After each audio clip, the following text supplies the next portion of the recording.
Comes Mr. Gant.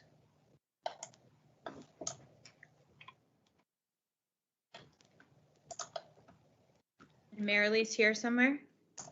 Not yet. Okay. And it's still trying to admit John. Okay.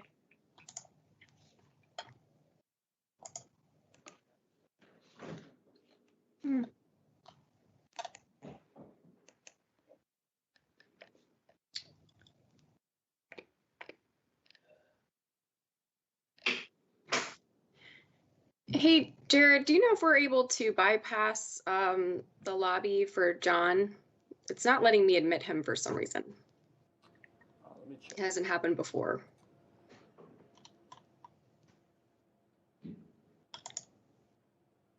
Megan, since I can see the lobby, do you want me to try and admit him? I can. Sure. It looks like I can let him in. Okay, great. Let's do it. Oh, I hope I admitted the right person. Nope, Not Pete. It's okay. Nope. Okay. Well. Sorry, everyone. A little technical difficulty here. Let's see.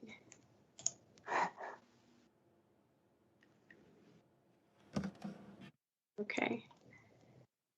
Everyone who is supposed to be in the meeting is here, which is good, except now John. But we don't have anybody who's not supposed to be here, so that's good. Okay, I'm sorry about that. Yeah, I just tried doing it and it said action failed. Is that the message you're getting? Mm-hmm. Jared, are you able to override that somehow? I believe so. Sorry, who are you trying to let in? John Garrison. It says it's admitting him. Okay. Thank you.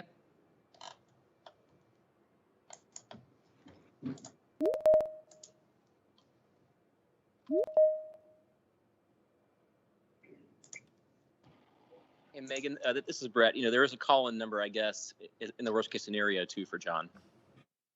I'm going to go, thank you, Mr. Gant. I'm going to go ahead and email him now so that we can get started, if you'd like, Katie, and we'll work this out in the background. Sure. It's 6:03. I will call the meeting to order. Welcome to our new members. I will start by taking attendance. Suzanne, I see you're here. Present, yep. Patrick. Present. We're hoping for John. Kim, do you prefer Kim or Kimberly? Kim, perfectly fine. Kim, sounds great. Pranathi, did I say that correctly? That's correct. And Marilee's here? No, waiting on Marilee. Okay. Suzanne, did you get a chance to look at the minutes from the last meeting? Because I think you're the only one on the call who attended the last meeting. I did, and I don't have any edits, so I can make the motion to approve the minutes as written from the last meeting. That sounds great. I will second that motion. How about that? So we will both vote for it. Patrick, would you like to vote to approve the minutes? Yes, ma'am, that's fine. Sorry, go ahead. Approve, yes, ma'am. Kim? Yes. Pranathi? Yes. All right. We will ask John and Marilee to weigh in on that when we have them. Hey, Katie, I think just as a side note, and for our new members, I believe that with Robert's rules, we need an aye or a nay when voting, just Sure. for future reference. Sure. That's helpful. Thank you. Thank you. Megan, do we have any announcements? We have two short announcements. First, Val and I are very excited to share that our sustainability program initiatives report is complete. Oh, I think John just joined us. Hello, John. Welcome in. Just sharing that our initiatives report is complete, and this is just a preliminary report on our current initiatives, achievements, near-term projects and potential future projects for the sustainability program as a whole. Really excited about this. And after this meeting, I'll go ahead and email it all to you so you can take a look. We've also completed our website. So we did a soft launch there, and would be happy to share that with you as well. I'd love for you all to check it out. And then the last announcement is we had one inquiry about setting up a Teams profile. So as of now, you all are guests into Microsoft Teams. So I just wanted to mention that we checked with legal, it is possible to set up a Teams account for all of you, but the same rules would apply. And it would just get a little trickier where, if you were to use it for personal reasons, everything is subject, for record and for public record. And of course, paying attention to how many people are meeting at once and not to create a quorum. So that is a possibility. And that's all of my announcements. Thank you. Great. And who will be giving us the tree cap and B City Committee updates? That will be me again. Hello. Just two quick updates. So for Bee City, they're having their pollinator garden planting day. It's already underway. It looks really great. It's at the Nature Park in Apex, and that's going to be on April 24th from 9 a.m. to 12 p.m. I think they're taking sign up for volunteers. So go check that out. That's also on our Earth Month page on the sustainability webpage. And then for Tree Cap, so it's their 6th year for Arbor Day and what they do, and being it's their 6th year as a tree city. Apex is a tree city, and for each year that we have become a tree city, it's the 6th year, we plant 6 trees. They did this year at Claremont Neighborhood Park, and they'll have an official Arbor Day ceremony at Claremont Park on April 30th, and the time is TBD at the moment. A couple exciting events coming up. Great. Thank you. Thank you. Thank you. We're going to get to the new member welcome in just a moment. John, did you have any comments about the minutes? John, can you hear me? Maybe not. All right. He looks like maybe he's trying to call in, perhaps. Well, welcome to our new members. We are thrilled to have you. And thank you to Megan for coordinating your orientations. Please let us know at any point if you have any questions, whether they would be for me or for Suzanne, or if they might be for town staff. We can help get your question where it should go. If you guys would each just take a moment to introduce yourselves and just tell us a little bit about yourself, how long you've lived here, and what your environmental interests are, that would be really wonderful. And I'll just go alphabetically. So Patrick, if you could go first. Yes, good afternoon, Patrick Adams. If you don't mind, do you mind rewinding what you had asked us to do real quick? Just a little bit about yourself, how long you've lived in Apex and what your interests are in serving on the board. Okay, great, thank you. So again, Patrick Adams, been here in Apex 47 years. Been doing land development for about 26 years. Degree in urban and regional planning, construction management from East Carolina University, and just being a resident of the town of Apex. I look forward to hopefully helping the town out just overall. So I was glad to be invited to be part of the board. Wonderful. Thank you. Kim, I'm excited to finally meet you sort of in person, almost in person. If you don't mind going next. My name's Kim Pearson. We've only lived in Apex for about 2 years. We're military, and I've decided my husband will commute to Fort Bragg because I'm tired of driving to Raleigh. So I work in Raleigh. I am an architectural engineer, so any type of building system, I've probably designed it. I focus right now a lot on asset management and capital planning for municipalities and some cities, a few universities, that kind of thing. I'm really interested in a lot of this stuff because I'm well versed in the energy codes and building codes, and having moved to Apex and they actually have a UDO that's enforced, I've read up a lot about that and have some good ideas of things that we could do in the future and trying to make it a little bit nicer for those that come after us. Great. That sounds great. Thank you. And hopefully it was emphasized at your orientation that if you have things you'd like to add to our suggested zoning conditions list, that's absolutely something we're happy to discuss at a future meeting. Awesome. Pranathi, if you'll go next. Hi, everyone. My name is Pranathi Sana. I've lived in Apex for about 7 years now, and I'm finishing up my master's degree in health administration at UNC Chapel Hill. My interests for this board are on how the environment impacts community health, and I'm really excited to work with everyone on, looking at equity and environmental policies regarding that. Great. Thank you. John or Suzanne, is there anything you'd like to add or any questions you have for our new members? Welcome, all three of you. Nice. John, now that we've got you, did you have any comments on the minutes or anything? The last? No, I did not. Okay, great. Would you like to vote to approve them? Yes, I would. I assume it's been seconded and everything. It has. Great. Thank you. Before we dive into Jackson 1010, and I know Marilee had a question about it that I don't know if we got a response to that question, Megan? On the Jackson 1010 project? No, we haven't received, it was, I think, more of a comment. Yeah. She said, I'm glad someone brought up Middle Creek. I live east of this location and my backyard is part of the natural drainage to this creek. I can testify that during heavy rains, a great deal of water flows in that direction. Yeah.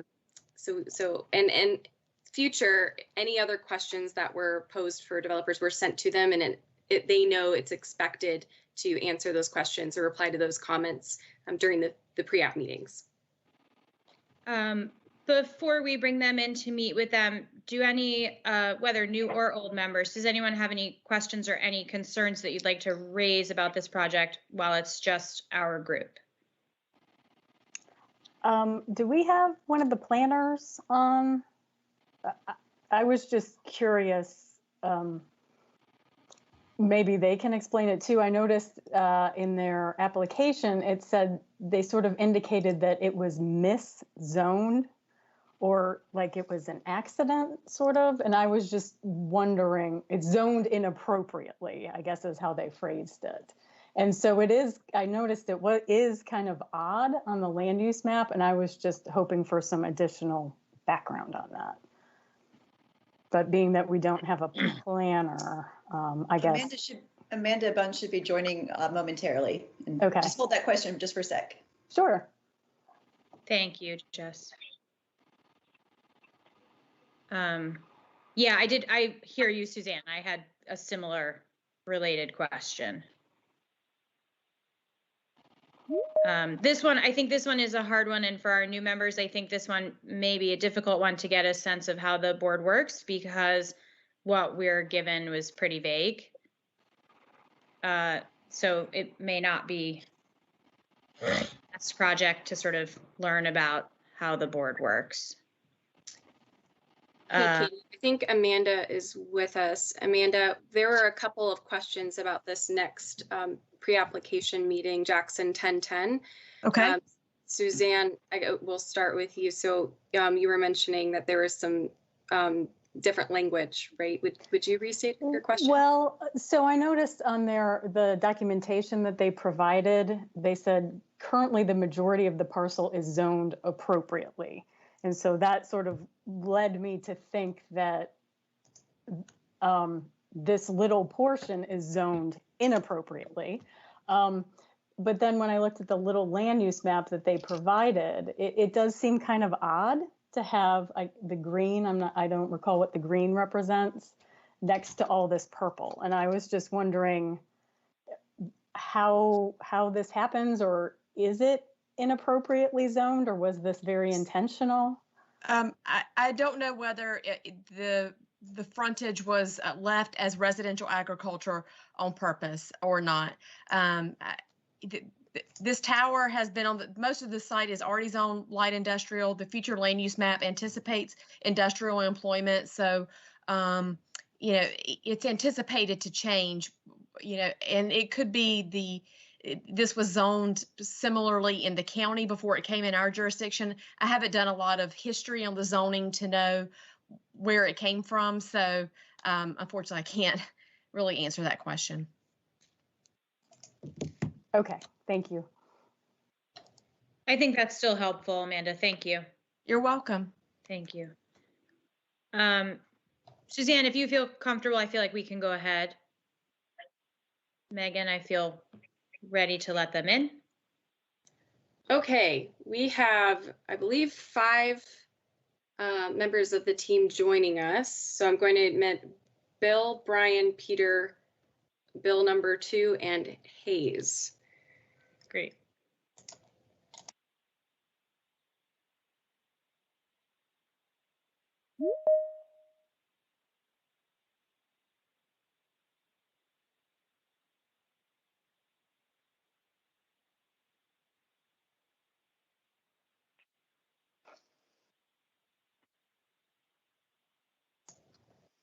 Hi, do we have Bill Daniel on the line? Yes, I'm on. How are you? Welcome. Welcome.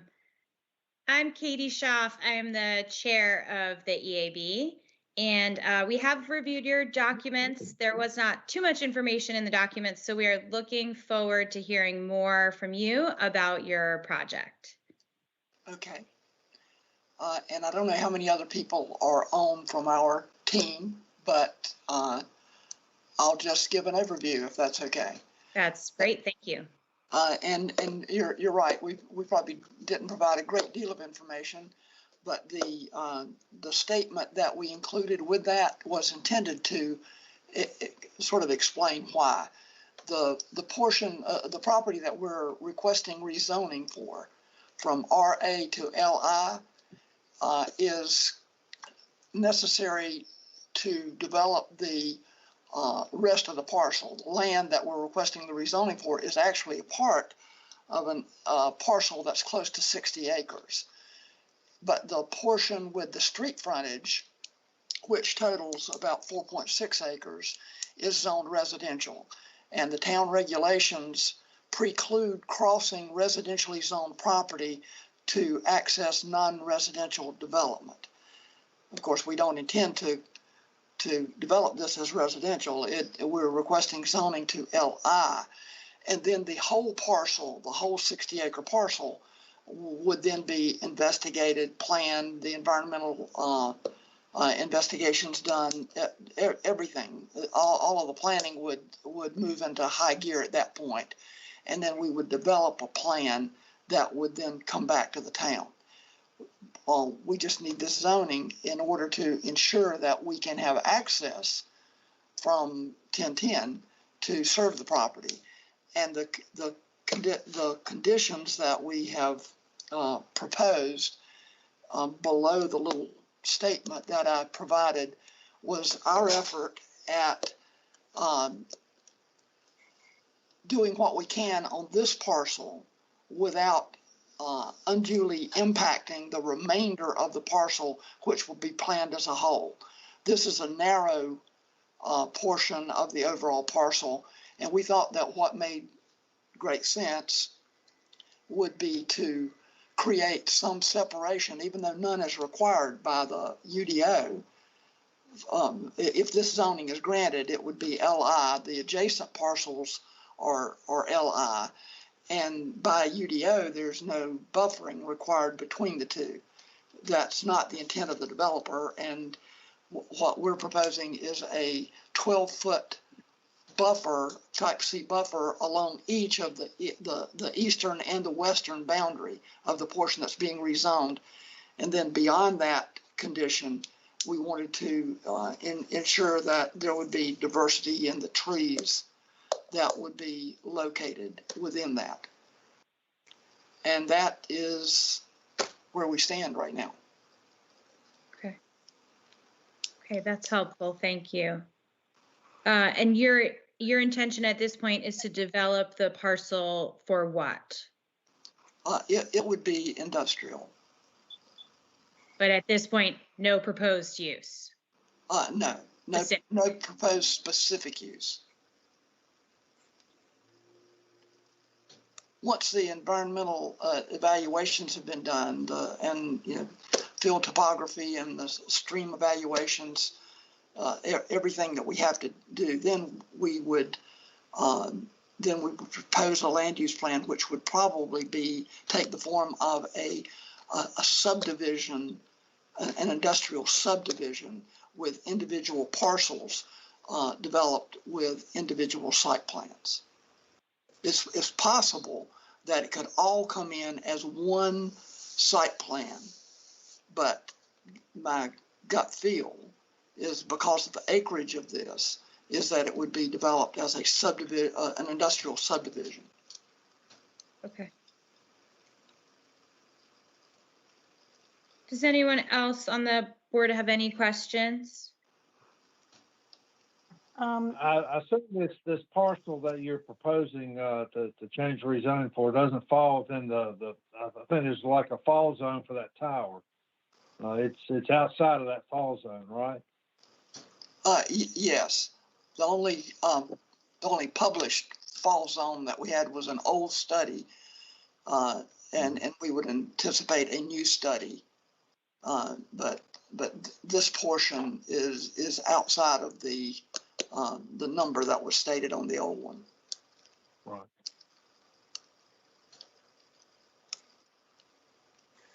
This parcel is probably 1,400 feet and plus from the tower. Okay. Suzanne, it sounded like you had a question.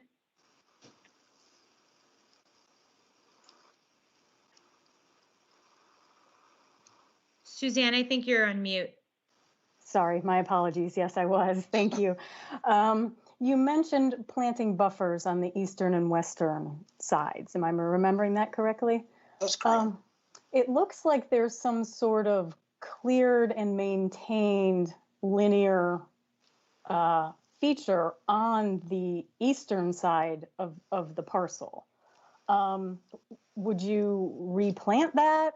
Not the little part down lower along the sort of the boundary proper, yes. Would you replant that or start your buffer interior to that? Oh, now the buffer that we're talking about is the eastern and western boundaries of the parcel of the portion of the property that we're rezoning. Okay, all right. I'm sorry, Yeah. I misunderstood you. Okay. And then when we get into the overall planning for the whole parcel, at that point, we would know the specific use, and then we would determine what the buffers would be related to that site, those site plans. Okay. I see the area you're talking about, though. And just a general observation, just from an environmental standpoint, it looks like there possibly could be some stream features on your property, if those in fact do exist, just as a general comment. Minimizing stream crossings to the greatest extent practicable is always good for the environment. Absolutely, and we anticipate that we'll have to deal with that because those streams, I mean, there's been no detailed evaluation, but they do show up as lines on the soil and quad sheet. So we know we'll be dealing with buffer crossings. Suzanne, if you'd like, I think we can have that added to, what Megan puts forward. And just one other question. I noticed that there are some trees. It's hard to tell the quality of the forest from the aerial photography, but do you have any thoughts about preserving the existing canopy versus grading and then trying to replant it, or any thoughts about how you might address that? We don't at this point. I mean, if we talked about that, it would be just representing the philosophy of the planning. We haven't done any evaluation as of yet regarding the property. In fact, I can't even tell you the quality of the woodland cover now, because I'm just not familiar with it as of yet. So no, we don't have any specific plans for preservation, but at the same time, the plans are not to wipe the site out. We just don't have enough information to offer any assurances yet.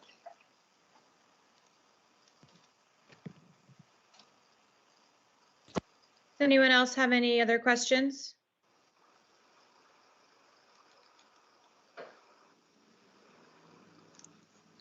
Thank you, Mr. Daniel. Thank you.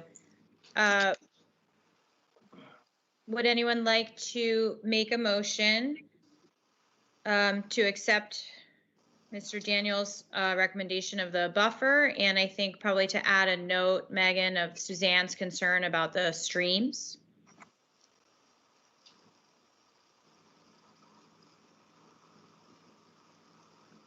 I move to make a motion. Oh, sorry. I make a motion that the proposed condition be accepted along with the additional comments that Suzanne made. I'll second that. Was that Patrick who seconded? Yes, ma'am. Thank you. Okay, I will vote aye. Suzanne? Aye. Okay, Patrick and John will be aye. Kim? Aye. Pranati? Aye. And did we get Marilee, Megan? Marilee hasn't joined us, no. Okay, okay. Great, that has passed. Thank you very much, Mr. Daniel, for your time. Thank you. Have a good night. Thank you.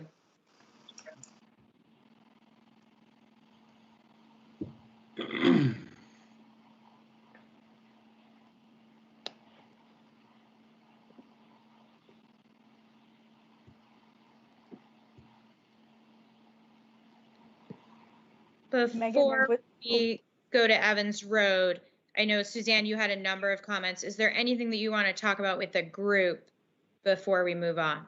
No, just I was going to ask, was that, Megan, was that your Word document that was being displayed? Yes. Okay. I think the greatest extent practicable, I think needs to be added to the end of this. I mean, I don't know that we can lock them into saying, I don't think it was my intent to lock them into like, no, you can't cross streams, because they can legally. But greatest extent practicable. Got it. Okay. Thank you.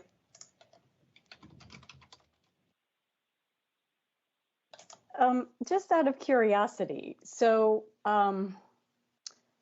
when they do come back with this concept for a industrial subdivision, because of our purview, we won't ever see that. Is that correct? That'll be some other site plan review that will be outside of our purview? That's correct. Unless they decide to rezone, and hi, everybody, then they will not come back before this board. I had a question regarding that as well. If the proposed use isn't like solidified before they meet with the EAB and then we don't see them again, then would there be appropriate questions to ask regarding, you know, like resource conservation or their plans on how they're going to be reducing waste and things like that on our level, or is that not within our jurisdiction? That definitely is. It's just that until they have a user in mind, it may be easier to think about things in terms of categories of uses instead of, or if you if there's a particular use that is specifically concerning to you, I picked on gas stations last time, so I'm just going to pick on gas stations again today. And you're particularly worried about oil runoff because dirty cars park there regularly, for example. Then when you're looking at that information, you can either bring that up during the meeting, or you can email us ahead of time and say, hey, I'm not sure if this is something that we need to be worried about. And then staff can let you know if there are any particular constraints that they'll have to work under. Like gas stations actually already have to have a special oil separating thing in their stormwater and everything. And Jessica knows way more about that, but I think that's right. Oil water separator, but you're right. That thing, yes. So we can give you some of that information, and then that's one of the things that we do too, is when we see a list of uses, and we can start sending you, like we can directly you to the table, the use table for in the UDO, so that you have a chance to look at it. That way, if they don't have a list of uses proposed, you can kind of just look at all of them and see what it is. In this particular case, they had kind of a variety of uses listed. One of the other things that people regularly have concerns about are research and processing, like manufacturing and processing facilities. And there's not normally a really good reason. There's not always a good reason for that, but there are situations where the items that are being processed might be a particular issue.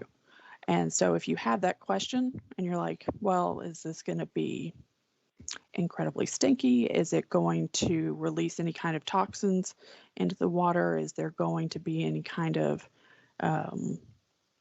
dust that gets out that might be a problem? Concrete facilities have that issue, and we have to address that with them. Is there any kind of issue that's going to impact the stream that maybe it looks like it'll be addressed, but it's still going to kind of leak out there a little bit? You can always ask us about that or bring it up during the meeting.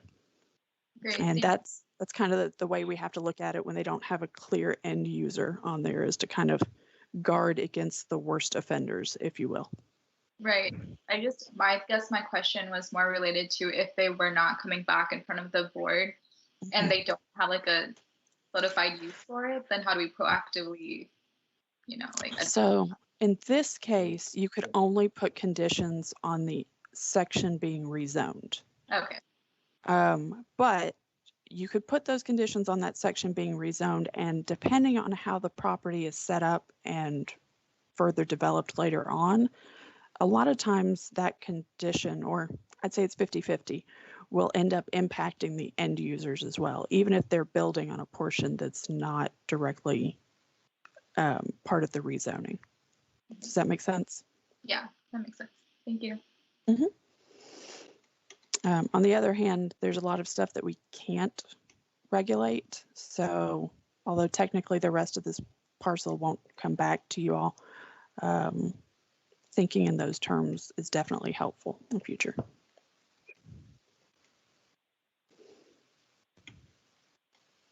Okay. Thanks, Shelley. Mm-hmm. Megan, I think we're ready to go ahead with Evans Road. Absolutely. I am admitting Daniel Woods, Neil Ghosh, and Jason Vickers. Thank you. Mm-hmm.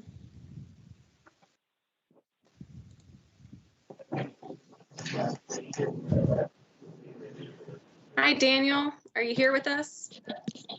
I am. How are y'all doing today? Hey, welcome. Thank you for joining us. I'm Katie Schaff. I am the chair of the Environmental Advisory Board, and we are looking forward to hearing about your project. Would you like to start with an overview for us, please? I will say, I think is Neil with the Morningstar. Yeah, there's I think he can probably do with overview and looking through this. I might let him kind of start and be here to kind of help supplement him a little bit on it as necessary. Yeah, that'd be great. Yeah, my name is Neil Ghosh. I'm an attorney at the Morningstar Law Group. And this is actually my first time from the board, so bear with me and thank you for having us. This project is a residential project by Beezer Homes It encompasses about 20 parcels. It's at the corners of Evans and Hume Olive.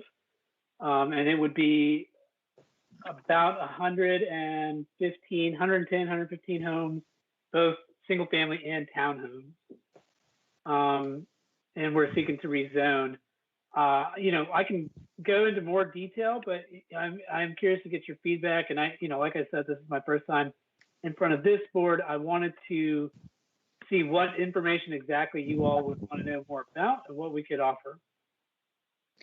So I think you may have had a couple of questions forwarded to you regarding your RCA and exactly where that will be located, and also regarding your buffer possibly crossing a stream. Are those things you can tell us about?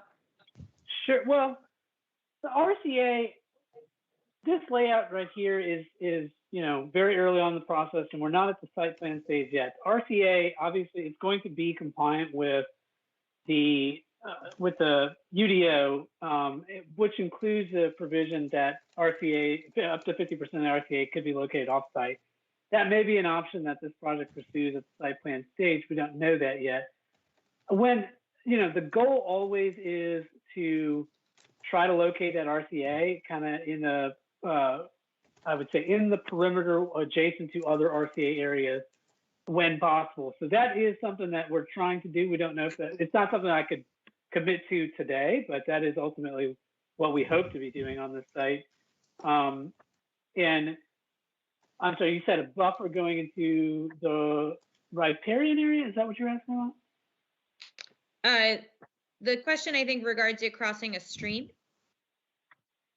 Oh, with that road? Yes. Yeah, so that collector road there, well, one, that east-west collector is something that is, I believe, on the transportation plan. That is something that will be built as part of this project. You can see there are two other roads that terminate essentially at the edge of this property. That's what this road is connecting to. So the alignment of the road is going to have to cross the stream. That is something that, yeah, exactly, those two terminuses. So we're connecting those two to provide that through, that movement and more connectivity through this region.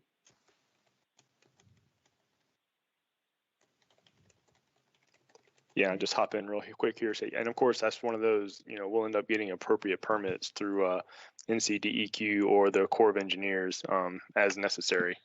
But then like Neil was saying, it's a case where it's already kind of set up for those two connection points going across.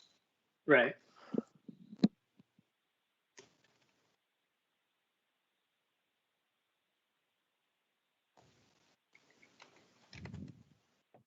I'm just looking at this. Does anyone else have any other questions while I'm looking at this? Hi, this is Suzanne Mason. I noticed that there were a fair number of comments from town staff about the stormwater control ponds as depicted being in the buffer, so those will have to move, as well as your play areas needing to be a little bit bigger. Do you have any sense about how that will change what we're looking at, or how similar you think that the final design will be to what we're looking at here? Yeah, so a couple of thoughts. Let me start with the stormwater management. The stormwater ponds that are shown are generally speaking in the lowest points of the land. And in order to place them in those areas, we would need to get a permit which shows that there's no practical alternative. And in this case, we do think that's very likely because the outlet for these is going to be near or at the creek. That's because that's where it's required to be. So the most sensible place to put these ponds is going to be at the low spot, given where the outlet is required to go. So we do think that there's a strong likelihood that the stormwater ponds are probably going to end up roughly in the locations depicted here. With the play lawn, so on a project of this size, the play lawn is the requirement is going to be roughly just under an acre, 0.9, 0.8, something like that. And so we're thinking that the play lawn is going to be, and each play lawn, I'm sure you all know this, is required to be at least 0.3 acres in size. So we're planning for there to be 2 play lawns. Each of them will be at least 0.3. In fact, probably both of them will be larger in order to meet that requirement for the play lawn size. Where they will go, we don't exactly know, but obviously this layout is going to have to change at the time of site plan. But this is, generally speaking, this is the layout that we would go with. I think, you know, we'll have to figure out where this play lawns go. And so what is the topography of this site? Where is the high point of this site? I'm going to ask Daniel if he can. Okay, well, I think the mouse is indicating the high point is Evans Road. Yeah, that might be the easiest way if you want to pull up the contours on there. Yep, that's a little easier to explain it that way instead of just on the site plan. There it is.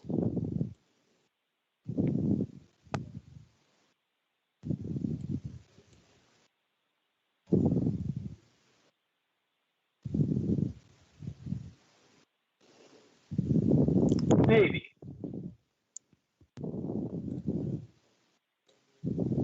It takes it just a second to load. It's a very large file. Yeah. Okay, I understand. So there we go. Okay. So it looks like and- it's sloping down. So it's actually on whatever that the road is on the north part of the site. Is that the low point? Well, you can kind of tell just from the streams in general, we're going to have the low point up there in the, on this case, kind of the northeastern area. Yeah, I see and the you can, crenulation. yeah, and that's kind of a good way to give an idea of the topography overall. You can see there's a few little ridge lines like right there that's, you know, zoomed into right now. But for the most part, you are going to kind of have the site draining to those streams, creeks. Not sure how big they are at this point from a classification standpoint, but and just kind of follow on up to the north. Mm-hmm. So generally, this is the high point, roughly. Yeah, that, and then around Evans Road and kind of around the perimeter. And then the central portion down here that's actually Yeah. off their site is higher as well. Mm-hmm. Yeah. And like Neil was saying, it's a case where that's usually a good indication of where we end up putting the ponds, because those are the low points right there where the water's leaving the site and or each kind of little sub basin area that each pond is located in. And it looks like this is, it's a lot of trees. Do you have a sense of what proportion of the trees, either acres or percentage wise, are going to be preserved versus replanted? Daniel, do you know the answer to that question? I mean, I know there's like riparian buffers, so a fair amount of trees obviously would be staying in that. Yeah, of course we'll be staying just as, you know, we would be staying in the buffers, which will have a fair amount of the trees, the perimeter area that has trees that we'll have to save and or supplement from a perimeter buffer standpoint. On the inside, you know, we haven't done a tree survey, so I couldn't really tell you. You can also see there's a pretty good amount of area that is, you know, the existing houses where it's already cleared, or yeah, depending on when this image was taken, it could be some of the green there, could be just as much from smaller summer trees. I'm not sure what kind of time of year this was. This image was done. Are these leaf? Is this leaf off or is this? This is January. So it's leaf off. Okay. Okay, so yeah, so you can kind of see through how, you know, you got some of the areas that kind of partially cleared, if you want to call it, but like I said, we haven't done a tree survey throughout the whole area. We'll just be looking to maintaining the buffer areas and the perimeter. And what about when the lots are built out? Do you anticipate there being enough room for a homeowner where there's not any conflicts either with utility easements or other types of easement or other infrastructure to have space to plant any kind of canopy trees on their individual lots? That's one of those where we'll end up following the UDO standards requirement for bushes and trees planted around there, and of course the lot layouts and everything. We'd make sure there's appropriate room to meet the UDO standard requirements. which include, I believe it's at least one tree and then 2 or 3 shrubs, I believe, per lot. And, That's correct. And let me see if I mean, in a single family, I assume is what you're asking about. The townhome obviously is each lot isn't necessarily going to be large enough for its own tree. In addition to the house, I think which is what you were asking, I believe. Okay.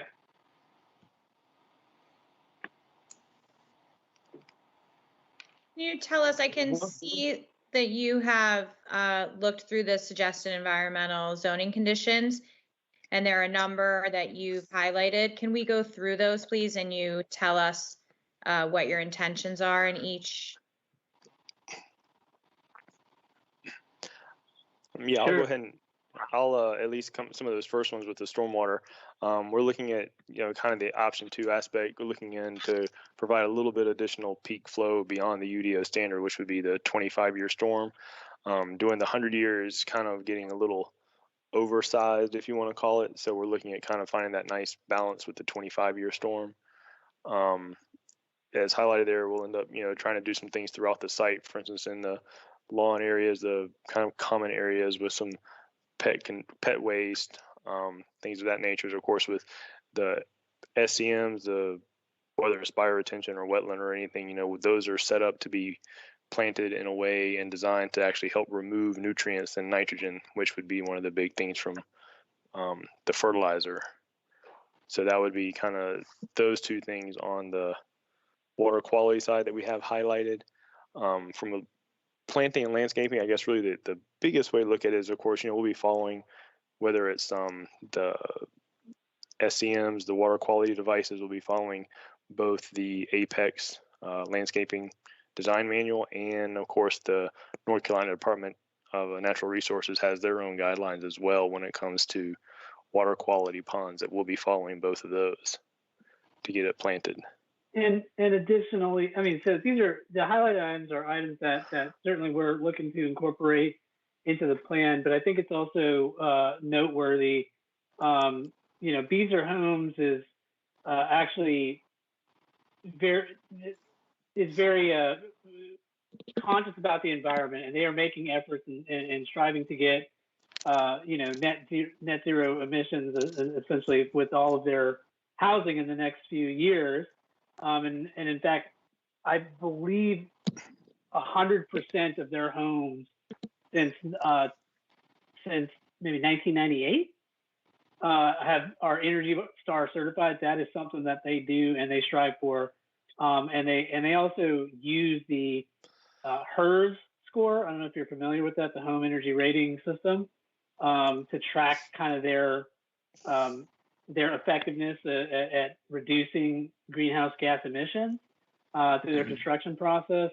And I believe they're about 3 points lower than the national average for all builders.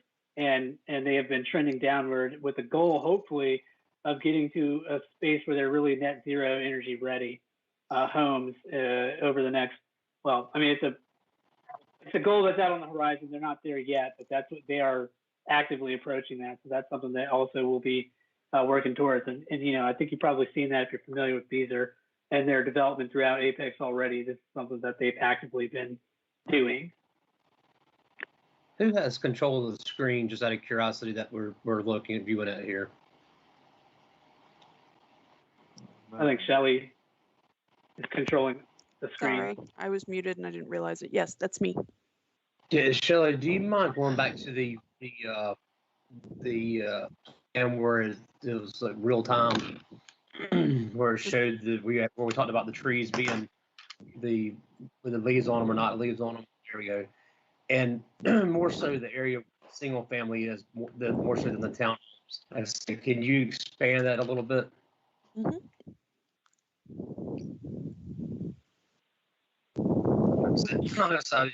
Just out of curiosity, you have a little bit more opportunities to, what you're creating to save trees in single family more so than you do in townhomes, but that would be, and on some of those larger lots that going into that, I believe that going into that cul-de-sac too. Just curious as to how that overlay of the site plan is with the existing conditions. So this project is, what you can't see here on this is the overlay like you were suggesting. But I think that terminus point right there of that street does kind of help indicate what part of what's going to happen here, which is that collector road coming east-west through this assemblage all the way through. So, you know, the opportunity to save trees is going to be somewhat limited. You can see Walden Road there. The plan is ultimately to realign Walden Road, so it's kind of more perpendicular to that east-west collector, I guess is the way to describe it.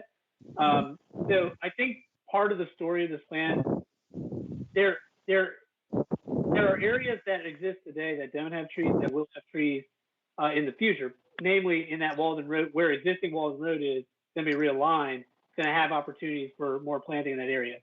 But this is development, trees are going to come down. And you know, that east-west collector is absolutely, I mean, we're going to have to clear a lot to get that street to work.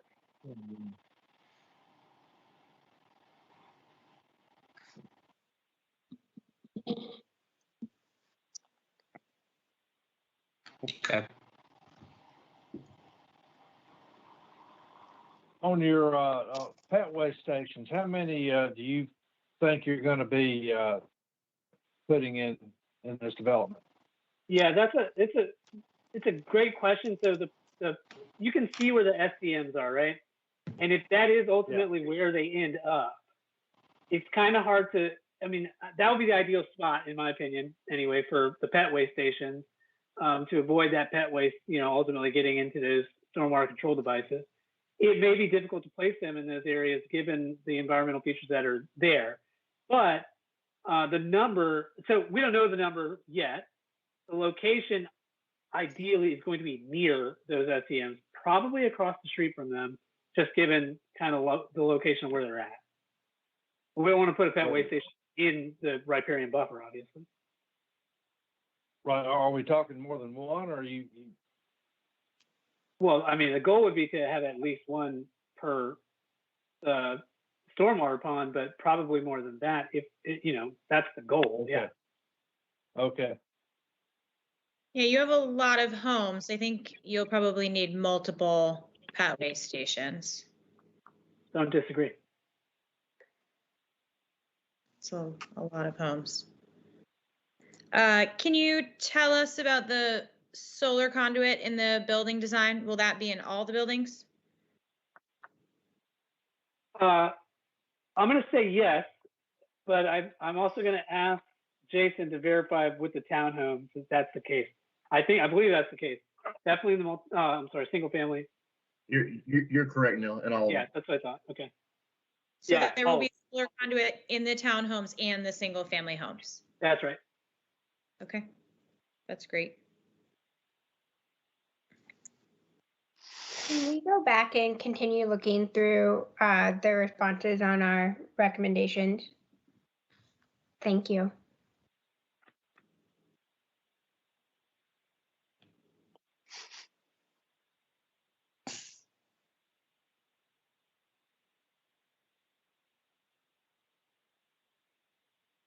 So you have that comment at the bottom saying, you know, lighting will meet the residential development requirement. If with Beezer being so focused on energy efficiency, is that something you guys are going to look at, including the dark sky compliance? Because I know the town of Apex is starting to lean that way. They're going to be making changes in their own lighting coming forward, you know, to reduce the blue light, reduce the amount of light that trespass onto other properties, especially having the townhouses and the single family homes all there. Is that something you guys will look at?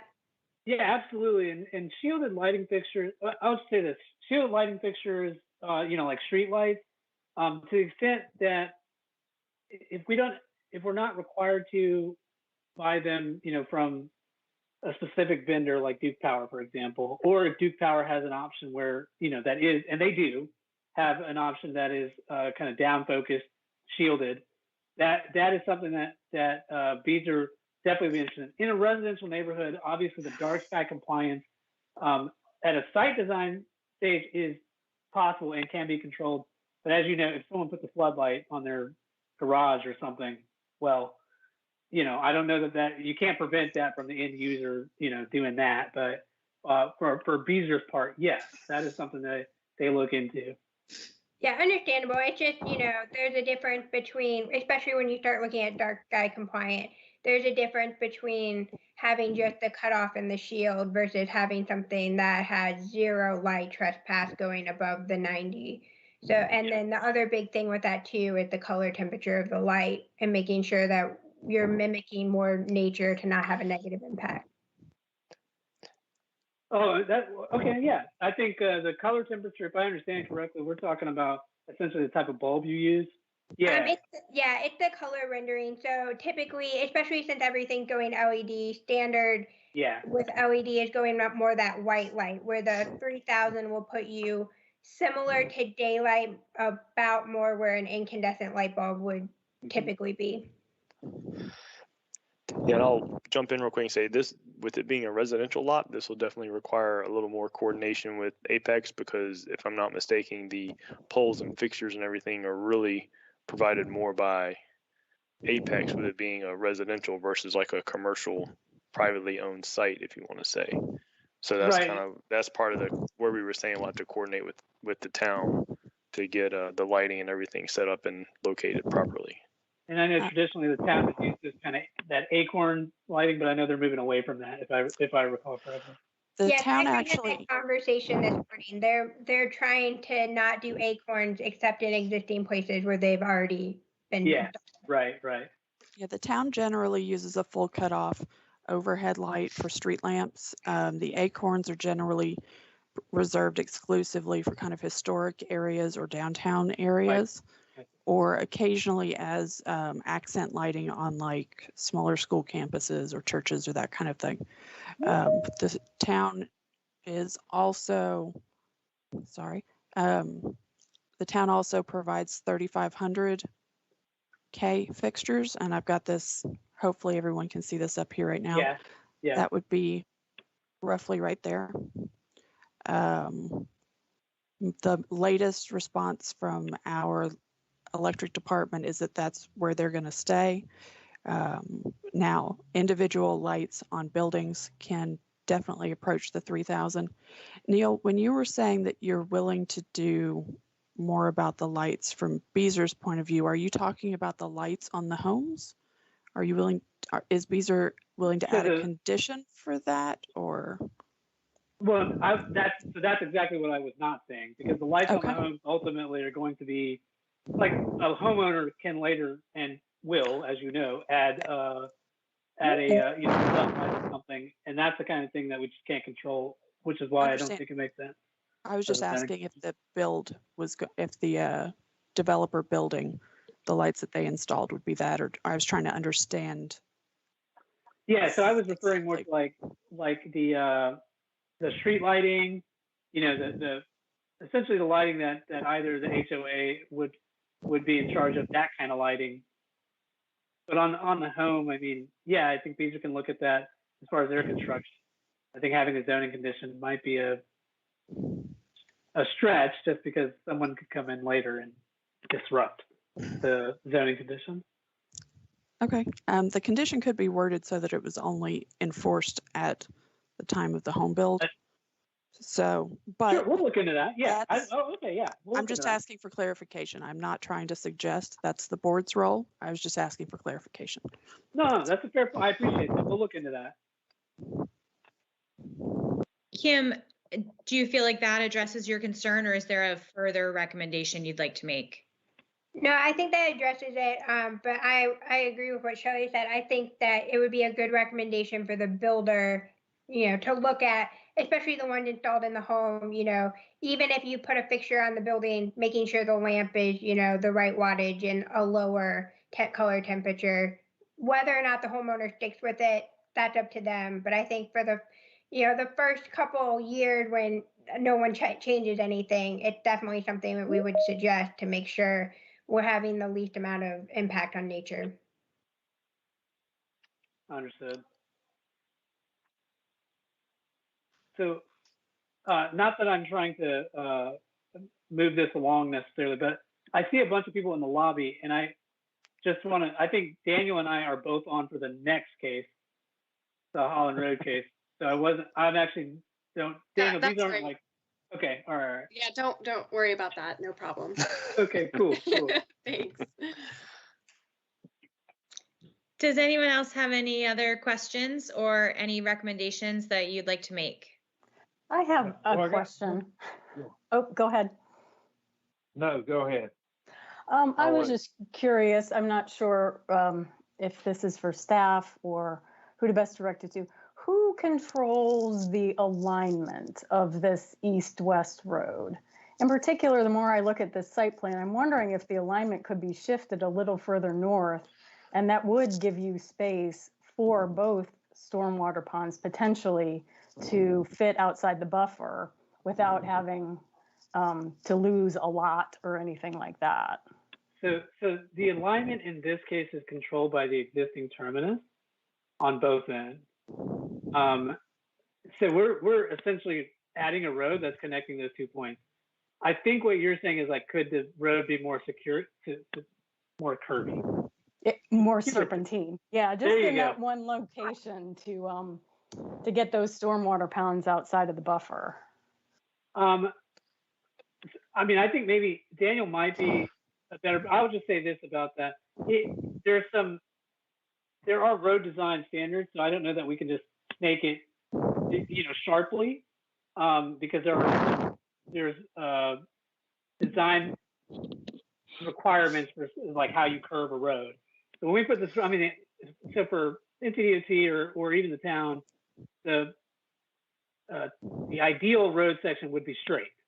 And so, that's essentially what we're trying to do is make the road as straight as possible. That's not to say it couldn't curve more. And obviously this layout is not a final layout, but it's something we can look at to see. I mean, our goal is to try to get those stormwater control measures as far out of those riparian buffers as possible.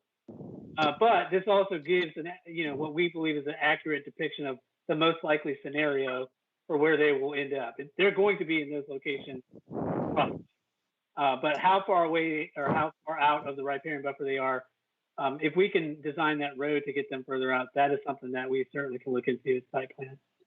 Yeah, that's something we'll have to coordinate. That's something that one of those will be coordinating with the traffic department, engineering department, because like Neil was saying, it's one of those where you've got your size of radius, your tangents between the radius, and all those kind of standards that we have to meet. And with those 2 points on the end kind of already being our start and stop point, having to hit those points, it will be just kind of it does put a little bit of a limit on what we can do in terms of how curvy everything is to move around the areas like the buffers that we would normally try to do.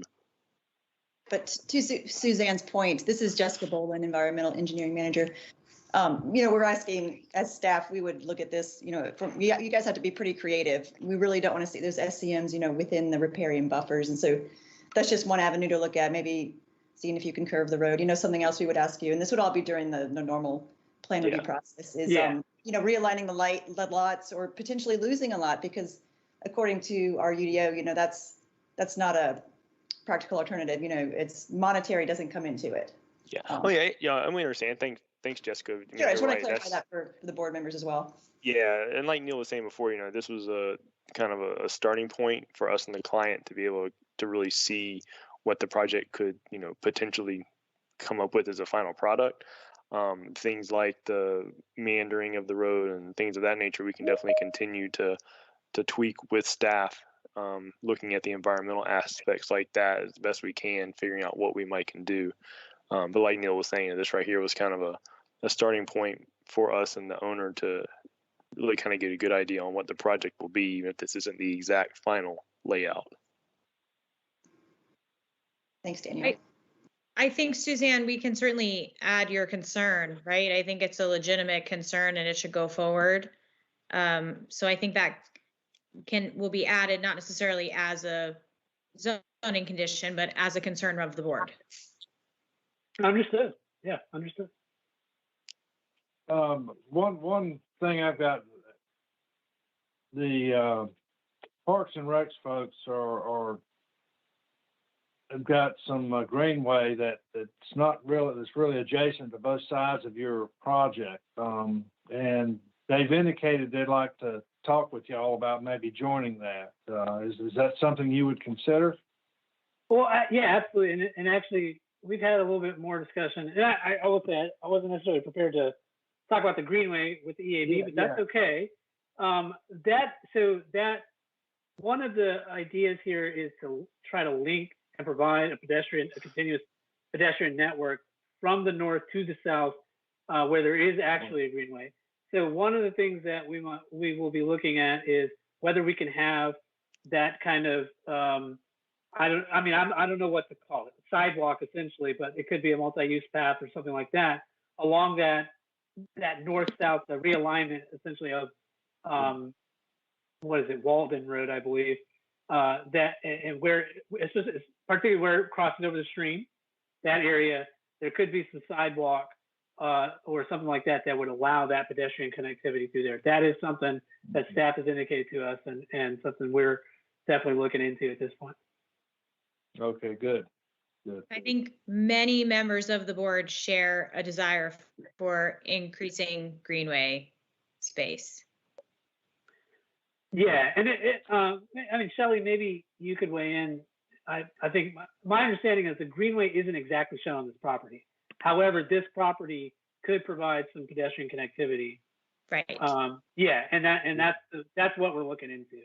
To be clear, because I know the greenway is of interest and value to everyone in Apex, not just members on the board. I think the alignment shown on this map is not exactly on this property, but this property does provide an opportunity for more pedestrian connectivity. And we would love to provide it. That is something we are looking into. Sorry, my map is jumping all over the place. I see that. All right, come on. There we go.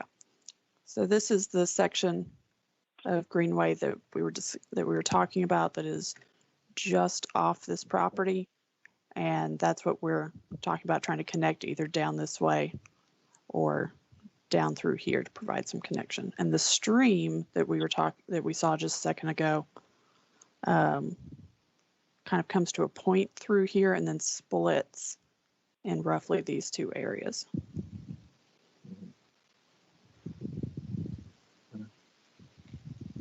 Does that help?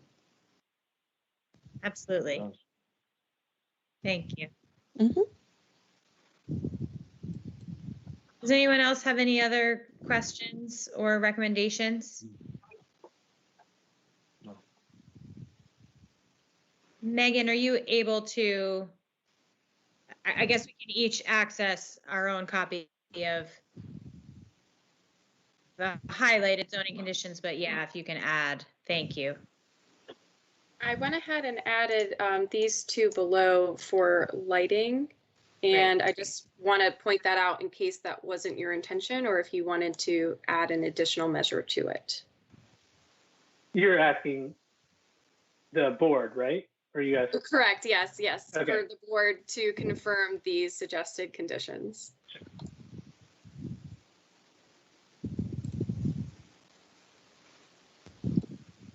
I think, Megan, Yeah, a couple of things. One is that the solar conduit is in the building design for all the buildings, whether townhomes or single family.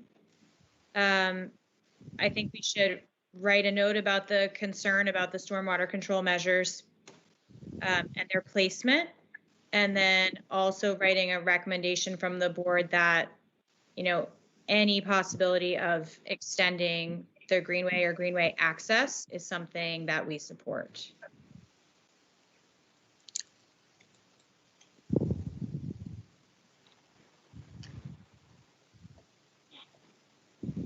With a portion of, I have a quick question as well. With a portion of this site being the townhome, are the intentions of to have that irrigated, or would they be non-irrigated? I'm gonna turn that over to someone else. I don't know who, Jason or Daniel. Irrigation for the townhome. Yeah, I think I'd say it may be better for if Jason has any options on there. I know with the environment we have here now, a lot of places are using more of your summer type grasses to help with reducing the need for an irrigation. But of course, there again too, with it being homeowner areas, you're gonna have your larger areas that are not the individual owners, and that'd be something you have to put on the HOA to maintain and take care of. Yeah, that's what I was Maybe saying. the best way to answer. The Oh, go ahead. townhome standpoint versus the single family attached. I mean, maybe the best way to answer the question is we don't exactly know at this time if there's going to be irrigation. I'm not sure that we've gotten to that level. Okay. Like,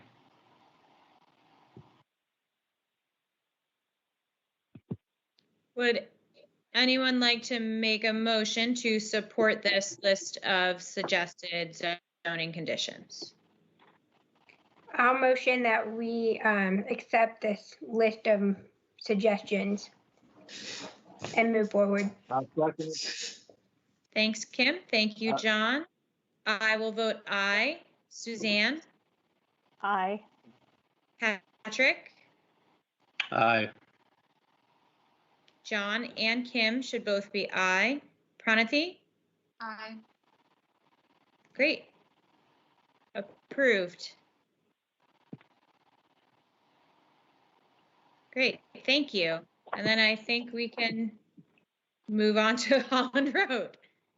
Yeah, I guess that's Daniel and I can just stay on, I assume. Just keep it running. Yeah. Yeah, okay, cool.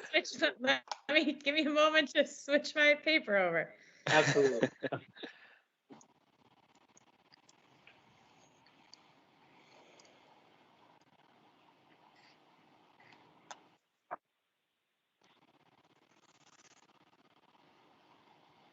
When you guys are ready, if you would like to start with an overview, that would be great. Yeah, absolutely. So this is a project actually fairly close to the last one, about 28 acres. It's between Old US 1, Hume Olive, and Holland Road, made up about 6 parcels, and actually has a mix of uses. So on the north side, it backs up to Bella Casa, and that is where the single family residential is being proposed on this project. As you move closer, out towards US 1, it would go from single family residential detached to single family attached, kind of in the middle, and then some retail and office after that, with some 3 or 4 out parcels out on US 1. This project is looking at probably about 100, 110 homes. Very, and as I said, single family up towards the north end, towards Bella Casa. It also would include 40 to 70,000 square feet. I know it's a large range, but we're not at the site plan stage, so it's hard to know exactly what we're going here. But 40 to 70,000 square feet of non-residential square footage, and that does not include whatever will be built ultimately on the out parcels. Well, yeah. So I think that's a good overview of the project. Interested to hear feedback on this one. Can you tell us more about what is the intention for the out parcels? So not really, because we don't exactly know, but those out parcels are roughly acre and a half, which could allow for something like a 10,000 square foot building, but obviously it could allow for something smaller than that as well. There are no end users that are being targeted at this time, but this was a way.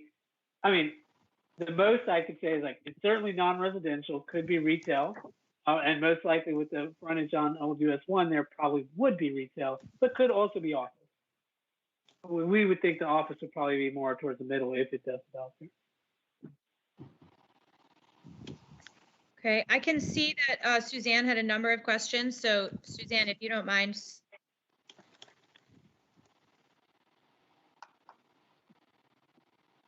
Right. So some of them were answered by Apex staff, but I noticed on the sketch plan, there was an indication that you may need additional RCA and that you'll be looking off-site for that.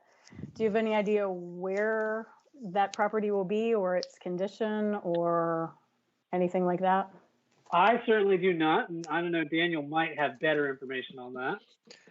Yeah, unfortunately, when it comes to the location, we don't quite have that yet. Obviously, part of that is, once we finalize how much we do or don't need, with how much we can provide on site, that could impact where our options in terms of locations for additional off-site RCA.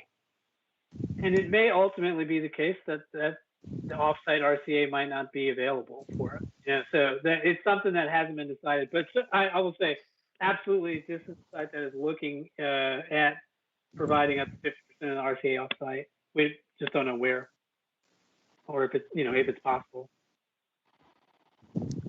It does look like on this map that there is a stream, and actually judging from the RCAs just to the north on the northern boundary of your property, it looks like you might have a stream there. So is it your intention to just, if it is there, just pay the mitigation and develop over the stream?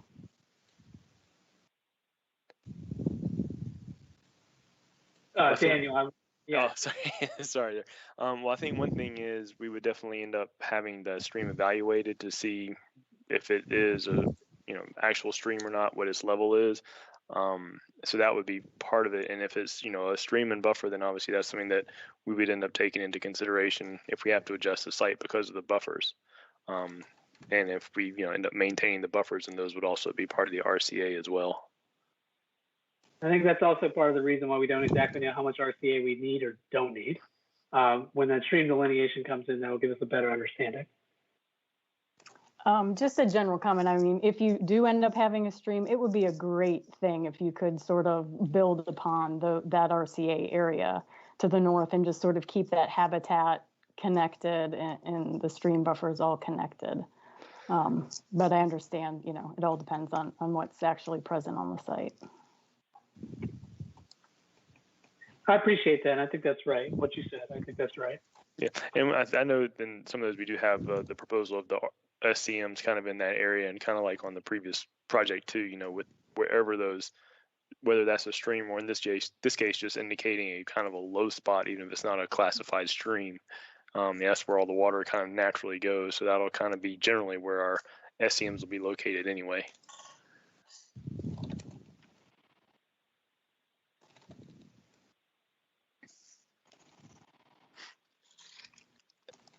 I see a question and a concern here from one of the other members of the board who's not here tonight about the play area being so close to the commercial area. And I think that's probably a concern that others share. I know you have more than one play area, but there's one that. Well, go ahead. I was just going to add to what Katie said and expand that she just wanted to know more detailed information regarding the landscape ideas that you have based off of that. So, okay, good. Daniel, you want to take that one? I'll maybe let you do the landscaping part too, Neil, but I was going to say, at least from the lawn SCM side, I know one idea, for instance, would be just to switch where the SCM and the play lawn is. Of course, part of that might be dictated based on topography. Obviously, we don't want to try to put a pond on the high side of the lot. So, but that's one of those where we can definitely be looking at switching those so that you do put the play lawn area closer to the residential side instead of the commercial type side. Yeah, and as far as landscaping, I mean, I'm not exactly sure. Just a general idea. Were they asking for like a general idea of what landscaping might look like in this? I think the concern is related to density because your proposal is quite dense. So I think the question was how much green will be provided, in what will be a very dense area. Oh, I think so it's not exactly landscaping. It's more about green space. Is that what you're? I believe so. Yeah. So, I mean, I think that's a really fair question, and you know, I don't disagree with the characterization. This is a fairly dense project. It also is a mixed-use project in a sense, and you know, the green areas are going to be, you know, priority is obviously going to be where the residential side is, and you know, the play lawns and SEMs have been cited for exactly that type of reason. Out towards US 1, you know, I think the ideal situation for non-residential uses there is to have some visibility to make them more viable as you know, attractive businesses or office spaces in that regard. So really that green space, I think, is going to be more in the northern section of this. It's kind of got a bend in the townhomes, right? And so basically in between the townhome area, yeah, you get multiple green spots.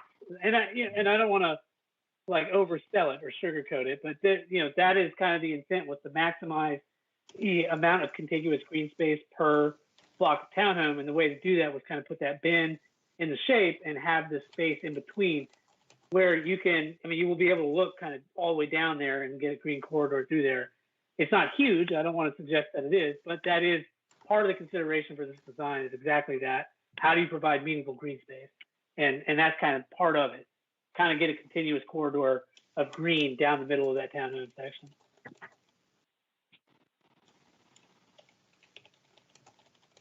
Can we go through your suggested zoning conditions? Absolutely.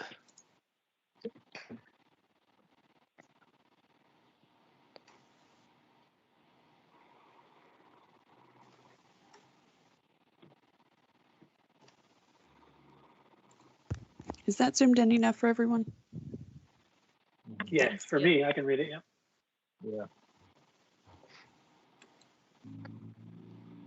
So I'm going to start back to the pond scenario. This will be very similar to the previous one. Obviously, you know, we can see about increasing the flooding aspect by, you know, increasing the detention for the 25-year storm, a little bit beyond the UDO requirements.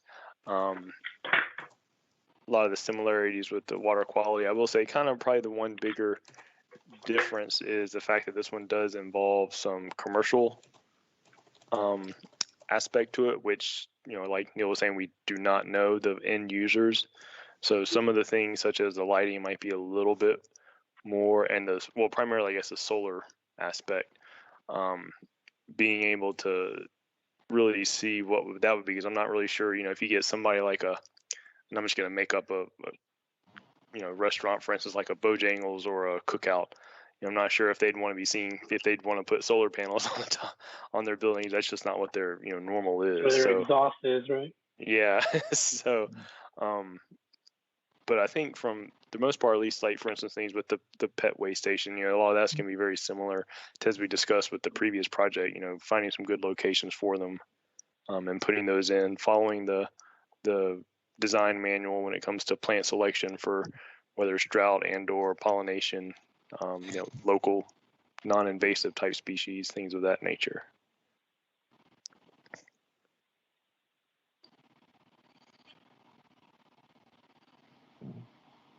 But again, the clean energy part, the solar conduit, you know, possible for the non-residential component, but that's just going to be depending on as we move forward with actually finding a tenant and possible user.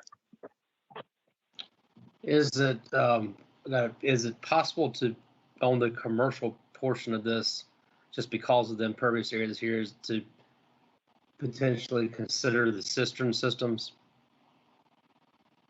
for the actual what's coming off the buildings themselves versus the, obviously not the parking lot, but what's coming off the buildings themselves to catch that water? Are you referring to underground detention systems, Patrick? Yes, ma'am. Okay, just making sure. Yeah, in-ground cistern systems, yes. Daniel, I think that's a question probably for you. I can't tell you anything about those kind of Yeah, that one would be, I think it's not quite sure how that would work out. That would have to be something we work with the developer on there. You know, part of that's going to be what the landscaping will be. and really how big of a need for irrigation, might come in, especially if we use more of a drought resistant type plants, or, your grass, something like a Bermuda or something of that nature. But then of course, the other thing is, of course, a lot of that will end up, that water will also, it will really be needed too for the SCMs. If we have a little bit of a dry spell and all the cisterns have been used up, but then you only get a little bit of rain. Well, if those cisterns collect all the water, you're not going to have any going down to our ponds, which are going to need that water, whether it's a wetland or a wet pond, to keep the vegetation there, sustainable. And I will say, moreover, so this project includes, it's slated for multiple out parcels. So the likelihood of there being multiple underground detention for each out parcel, well, one for each out parcel, seems pretty low. Just because, it'd be hard to know if it would be really worth it for whatever the end user may be. There is an end user where it might make sense, but then there's also end users where it probably doesn't make sense, like the Bojangles or the Cookout, for example, which isn't a very big building to begin with, and doesn't, you wouldn't get a lot of value out of the underground storage.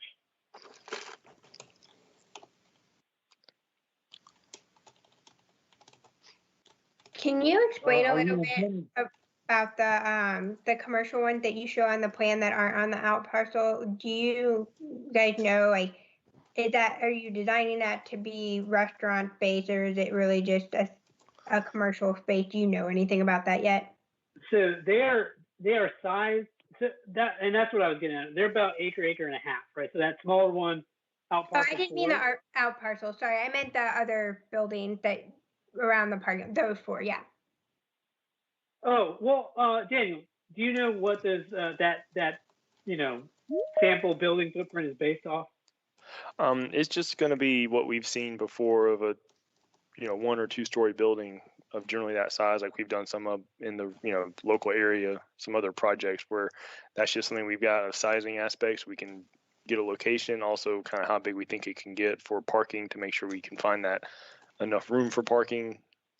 Not coming up with an overly sized building that we really have nowhere to put it. So the actual kind of end user is not something we've been able to get with. We just know that's going to be a desire, is to have those office buildings, or like the little building A there, the one right below the play lawn, kind of more of your, that one right there, whether it's like something like a Moe's or a AT&T store, whatever it might be, something of that nature that just has a relatively small footprint like that.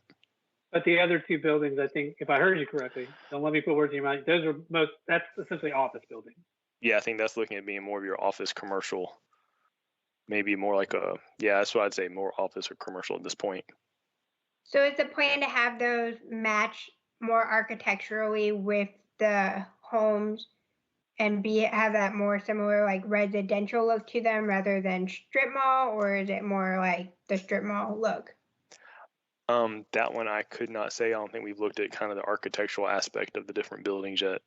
Here again, right now we're looking at, it's kind of like back to the other one. This right here is kind of a starting place, so we can kind of see really what might be possible on the site, how things could lay out. Things will continue to be tweaked as we move forward. We're just trying to get something for everybody to kind of put their eyes on, kind of discuss, kind of see what we're looking at being out there.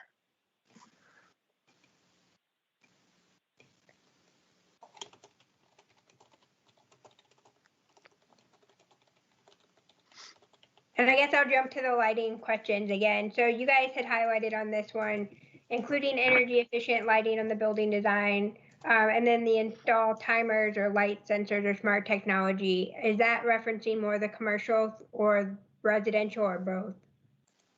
That will be more of the commercial side.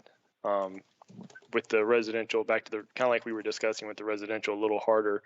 Those street lights and everything, that's more of a town of Apex aspect. And we were talking before about how to handle, or how we could or could not handle that aspect when it comes to a residential use, somebody changing it after they move in.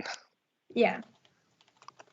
I would just like to make the same recommendations as before, both the commercial and residential side, trying to limit the glare and limiting the light color, and just trying to meet as many dark sky compliant conditioned as you can as you move forward, especially since, you know, that area, having the commercial next to residential, you really want to make sure everyone's good neighbors to each other. Sure.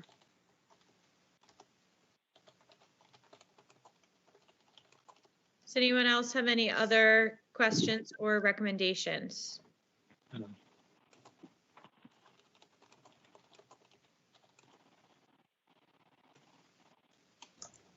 Kim, just to clarify your recommendation, I'm looking under lighting efficiency under the conditions list and what they've highlighted here.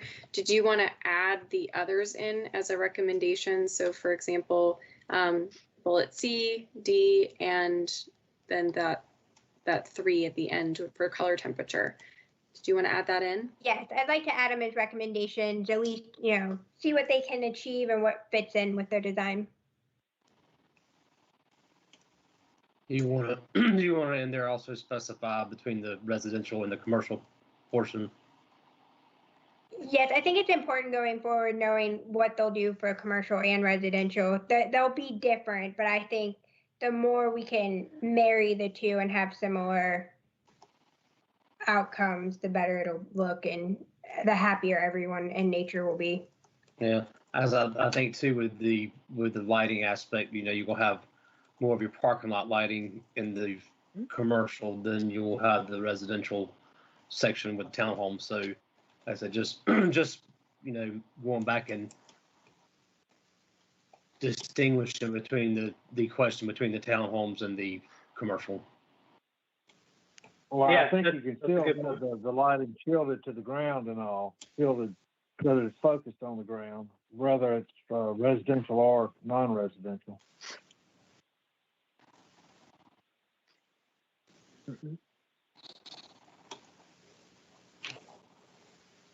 Megan, when you're ready, if you're able to put your list up, that would be helpful.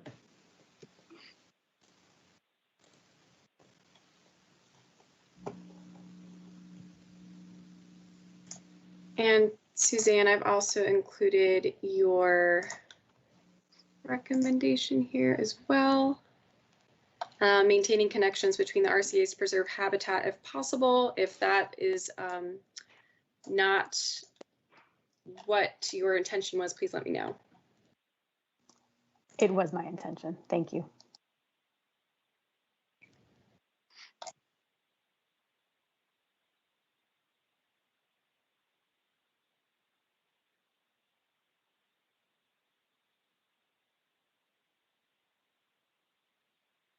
I suppose everyone's reading, so I'll just take this time to say thank you, everyone, for your time tonight. Thank you.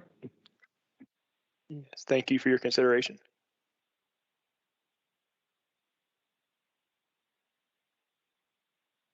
Megan, maybe I'm missing it. Did you add Marilee's concern about moving the play area? I did not. Thank you. I will add that.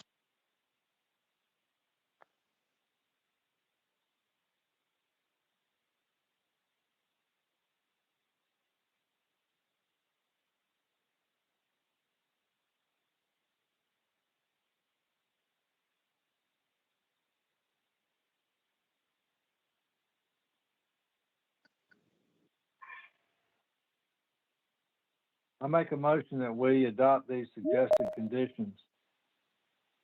Thank you, John. Would anyone like to second? I'll second that. Was that Patrick? Yes, ma'am. I will learn your voice, Patrick. Thank you. I will vote aye. Suzanne? Aye. Patrick and John are both aye. Kim? Aye. Pranathi? Aye. Great. Passed and approved. Thank you very much, gentlemen, for your time. Thank Thank you. you. Have a great night. Have a good evening.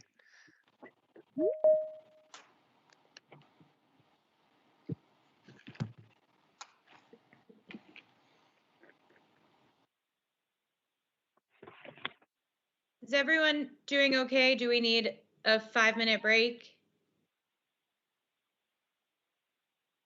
everyone all right? Okay. I'm just pulling up my legacy paperwork, and I think, Megan, we're ready to go ahead. Okay, great.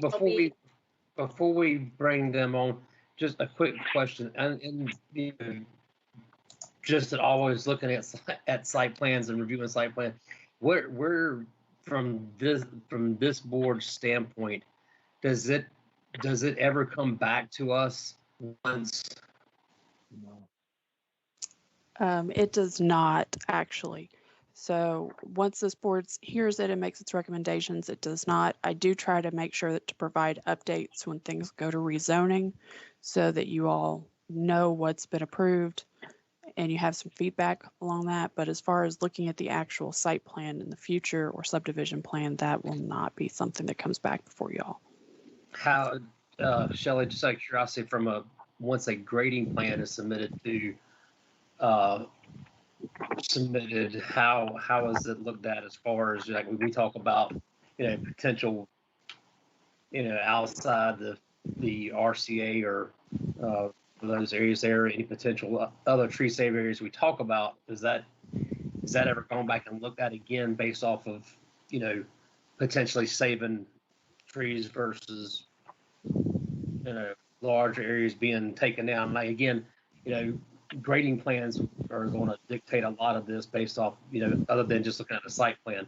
Site plan looks good, but till you place a tree grading plan on top of it, then you don't know how you're cutting your fills are going to be to provide the infrastructure you're needed, and then the grading of the lots or the sites.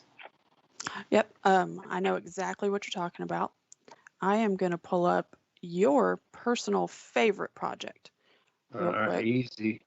Okay, I see. Patrick used to work on this project with me, and that's the reason why I'm teasing. That one was my baby right there. It was, and Patrick did a great job on it with us.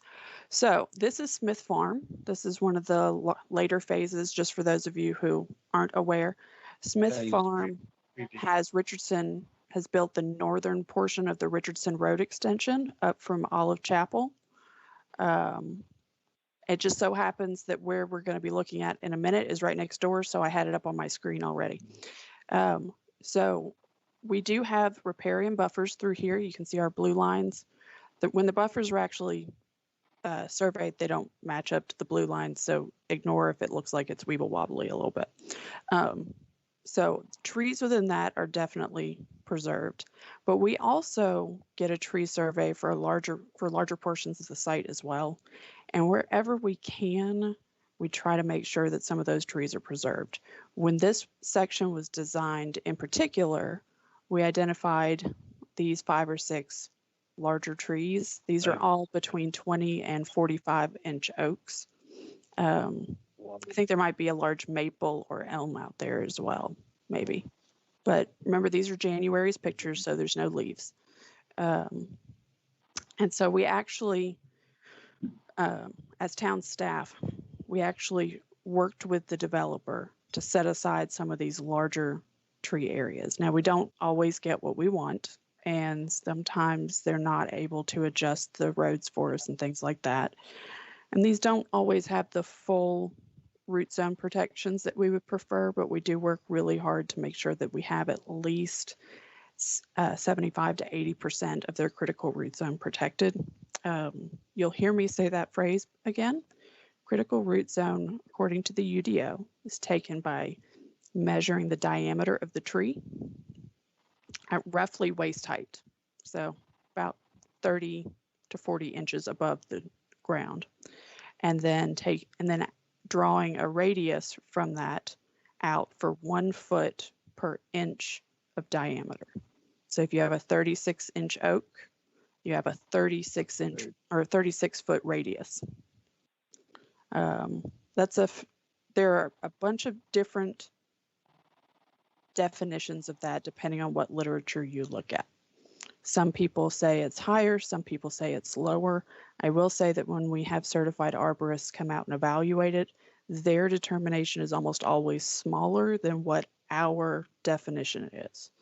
So we've looked at changing it a few times, but we think we're pretty smack in the middle on that. And it probably is based off, would also be kind of based off the species.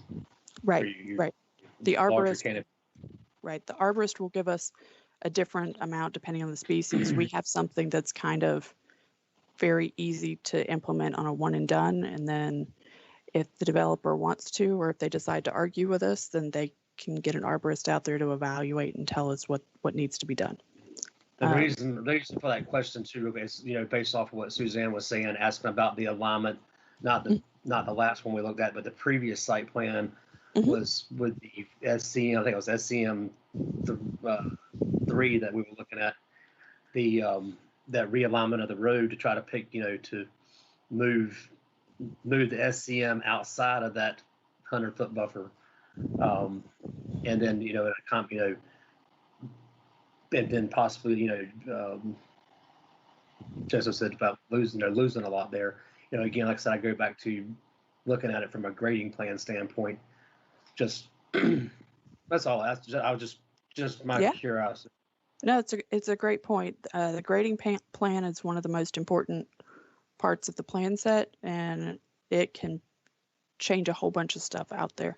I'm actually working on that right now on the Healing site with some of that layout. So that's why I was very interested as far as how that was looked at. Yeah, we review those pretty closely. Planning generally does most of the review on the grading. As far as slopes that are outside of utility easements, when we're talking about SCMs and general drainage, that's all Jessica. It's all Miss Bolin and Stan. And then when we're talking about water and sewer, that's all our water and sewer guys. I'll occasionally go, hey, that looks weird, but that's like the extent of my stuff. For everything else though, slopes and I don't really look at the slope in the road because I'll be honest, roads aren't my thing. Reading those is tricky for me. So we do look closely at that though, and we do try to do as much as possible to maintain those. And I don't want to hold up everybody's time. I was just, like I said, I was curious about it, but I will probably catch up with the board as just a general question, and Megan reaching out to you about it as well, and I guess individually. Okay. Thank you. You're welcome.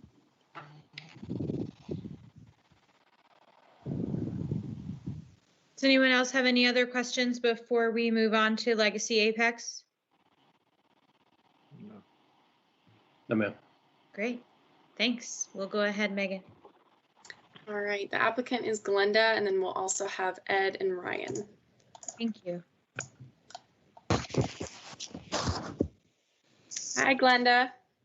Welcome. Hi. Hopefully I'm doing this correctly. We can hear you. Glenda, Good. I'm Katie Schaff. I'm the chair of the Environmental Advisory Board. Thank you for your patience. I realize it's gotten a little bit late. Patience is my middle name. If you could go ahead, please, and give us a summary or an overview of your project, that would be much appreciated. Thank you. What I'm going to do first is there are two people that are joining me tonight, and we do have a PowerPoint. Ed Tang is the engineer working on the project, and he is with Withers and Ravenel. And then we have Ryan Linker, who is on the call, and he is with GCI Goldberg, who are the developers of the project. So we are submitting a plan unit development. And first, let me start by saying we have been working on this now for quite some time. Actually, we thought we might get to y'all the end of the year or the first of the year, but we've been working with the adjacent property owners, and things came together sort of quickly, and y'all were kind enough to put us on the agenda so we can submit in May. So the first thing I want to do is thank you very much for allowing us to be on your agenda tonight. Again, we are a PUD, and Ed is going to move the slides for me. This first one shows the location. The property is roughly 61 acres. There's 3 parcels. You can see they're outlined in yellow. We are south of Highway 64 West. The American Tobacco Trail is adjacent to a portion of our property to the east. Further west is Deer Creek, and the subdivision that is sort of to the southeast is Smith Farm. So this is a vicinity map showing where the property is located. Since we are a PUD, at this point, we are still in the preliminary stages. We have not tied down specifically where everything is going, and we don't necessarily have to in what we submit in terms of specific building locations and stuff like that. Looking at this map, it is really a bubble diagram that represents what's being proposed. And what I'd like to do here is mention that it reflects the 2045 Apex land use plan map. The portion that you see as multifamily, commercial, and office is designated as a striped area on the future land use plan. And with that designation, what is allowed is commercial, office, and multifamily. To the south, on the land use plan, it is designated as low density residential, maximum of 3 units per acre, which is what we are proposing. So the uses in the layout does comply with the 2045 plan. I believe Megan told me today that you did see a sketch layout that we had done. Is that correct, Megan? Did they get to see that? That's right. Yes. Okay. So that really is where we are right now. Again, it is a sketch and it has not been totally finalized, but with that, you can see the location of the multifamily, you can see the commercial area. You can also see where we are showing several ponds that we are saving. And of course, on this map, you can also see where we are adjacent to the American Tobacco Trail.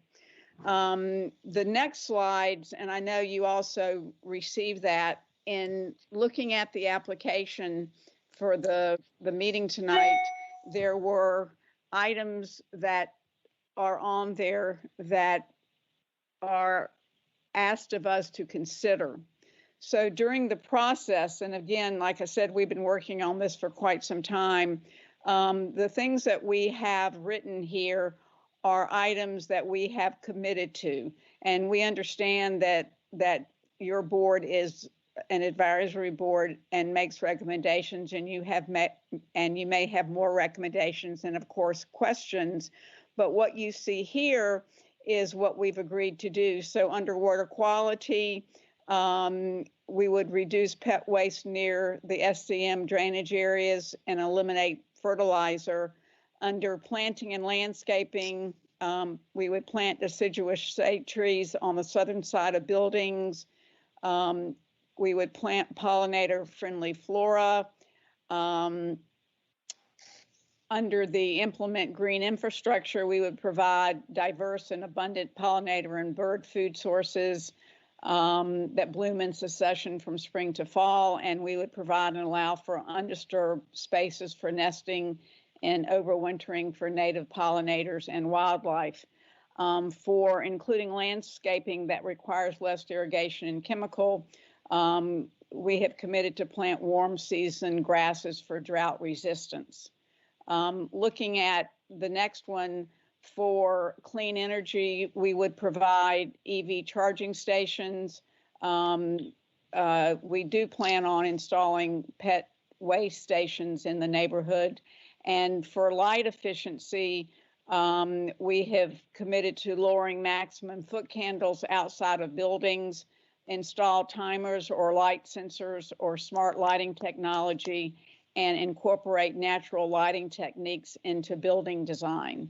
So these are the items that we have committed to as part of our proposed development. Again, we are planning on submitting the plan development in May. What is required is basically, Ed, when you go back to your concept plan, basically what we'll be submitting is a map that will look like this. Obviously, there'll be a little more detail, but what we primarily are doing is giving the town a rough idea of what we're proposing. Also, to give you an idea of the number of units that we're looking at, since that might be of importance to y'all, in terms of the multifamily, in the land use plan, it does talk about high density multifamily. So we are looking at roughly 340 multifamily units spread out in the area where you see. And then in the yellow area for the low density, which we cannot exceed 3 units per acre, we're probably talking roughly 40 units. We haven't done a formal layout, but given the RCA requirements and the ponds and the topography, we have looked at the area and feel like roughly 40 units would probably be the maximum that we could get in that area. So, Ed, do you want to add anything, or Ryan? Glenda, I think you covered it pretty well. Everything to hit on. Okay, so we're all new. Well, Ed has been to you before. I have not. I've read your minutes, so I guess now we are ready for questions. And anything else you'd like to ask about? Thank you, Glenda. I think that was really helpful. Thank you. I was really excited to see the electric vehicle charging stations being proposed. That was great. I noticed in the comment letter from Apex Town staff that there is a possibility of connection from one greenway to the ATT. Is that something you've explored and something you can tell us about? I will say what I know. Ed may be able to add more. I know in discussions with Angela, and this was back, it actually started back with our first TRC meeting at the end of the year, when there was a question at our neighborhood meeting. What they are looking for would be a payment in lieu, and then we would get credit for the greenway connection. What we would need to do is work out exactly where that connection will be. As she points out, we have to be very careful where those connections are made. But yes, we plan on providing a connection to the greenway. Yes. I'll follow up on what Glenda said. So in general, I think the greenway connection runs east to west, and talking with staff, I don't know if you can see my cursor on the screen, but generally I think on the master greenway plan, it shows a connection somewhere in this vicinity. I'm just drawing a straight line, but it weaves itself somewhere through here and ties into the tobacco trail generally in this area. And that's going to be based on topography and what the NCDOT will allow us to do in terms of the connection. But there is a planned connection going east to west across this property. Would it help if I shared the plan on screen? Sure, Shelley. I'll stop. Thanks, Ed. I love your PowerPoint. And you know what, Shelley, I know this is probably not appropriate, but you have such a nice, soft-spoken voice. I'm gonna let you know it really is. I don't know. It just when I listen to you, it's very soothing. So I hope that doesn't offend anybody that I said that. Well, thank you. That's very sweet. We appreciate her too, Glenda. So this is the smaller parcel that they're working on, and this is the larger one. And this dark green line is the American Tobacco Trail, where we show the Greenway connection at this point, and that's flexible because this is just a kind of a design overview document. It doesn't have the topo and everything like Ed was talking about, is roughly in this area, and then it would kind of extend to the west. Now, we have, depending on topography and things like that that become available to us, we have made changes to these plans before to change the alignment slightly. I can also show you on this map, which has the streams identified, that it's roughly about that as well, if that helps. Thank you, Shelley. I think, Megan, if you could add that to the list of recommendations, that would be helpful. You got it. Does anyone else have any other questions or recommendations? Yeah, I've looked at the lighting efficiency. I have a concern about not going with the outdoor lighting being shielded. This place is fairly close to Lake Jordan, and there's a lot of wildlife there that would be adversely affected to strong lighting that focuses upward. I'd sort of like your thoughts on looking at the outdoor lighting being shielded downwards and maybe reducing the blue glare, the blue light impact on the glare. So this is Glenda again. I know Ryan is on the phone. Ryan, you can correct me if I say something out of line. I would assume that the folks with Goldberg and GCI, this is something that they would look into. And you are correct. It is very near Jordan Lake, and it's getting very close, obviously, to the boundary of Wake County and Chatham County. Sure. So we'll definitely take a look at that. I've written that down. Yeah, that would be my recommendation, that it be added to the recommended conditions. Okay, thank you. I added it, John. Thank you. Yeah, everything Glenda said is correct. It's certainly something we can look into and something we'll consider. Okay. Anyone else with any other questions or recommendations? I have a few things. I noticed it looks like you all may have had your stream and wetland work completed. Just on the site plan that we're seeing now, there are quite a number of stream crossings in close proximity to each other. Just from a high-level environmental standpoint, if it's at all possible to minimize the number of those crossings and sort of keep the riparian buffer connected without a barrier as much as possible, that would be better for clean water as well as animal habitat. Some animals just are not gonna go through a culvert. They need that forested area along the streams to move. So if that's possible, that would be wonderful.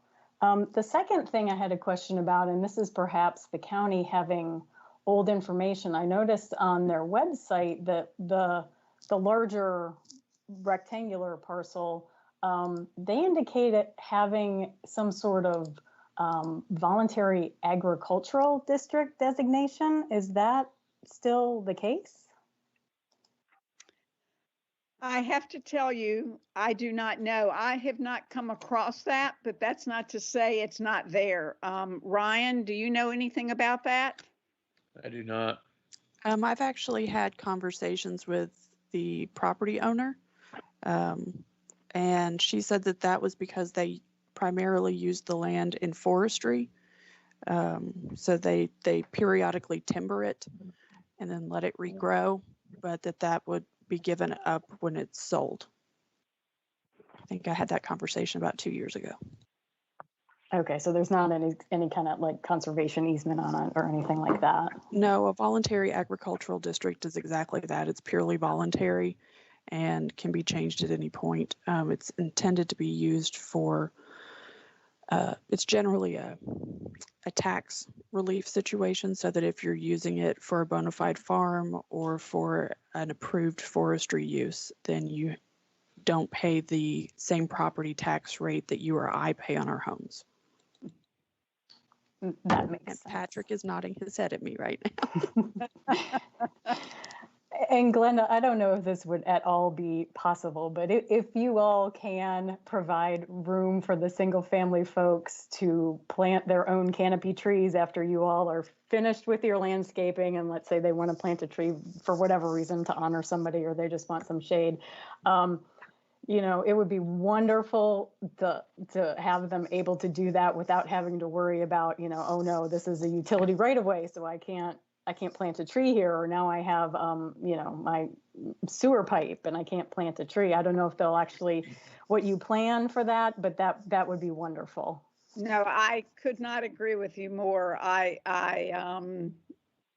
Given where I live and the constraints that I have with our HOA and what we can and can't do, I think that's a great idea to give people options.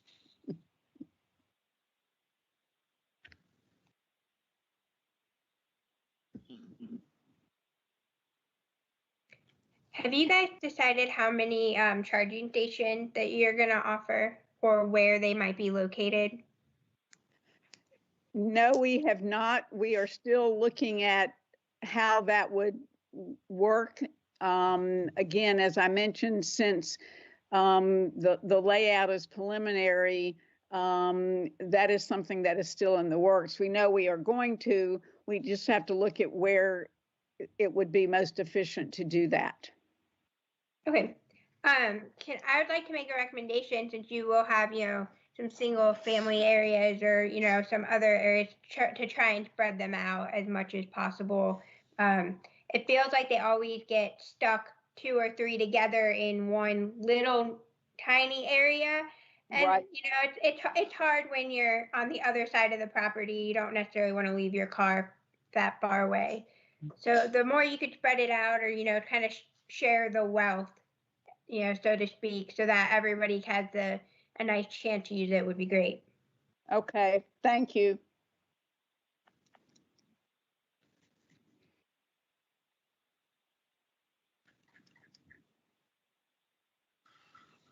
Other concerns? If not, Megan, perhaps we can see our summary. Thank you.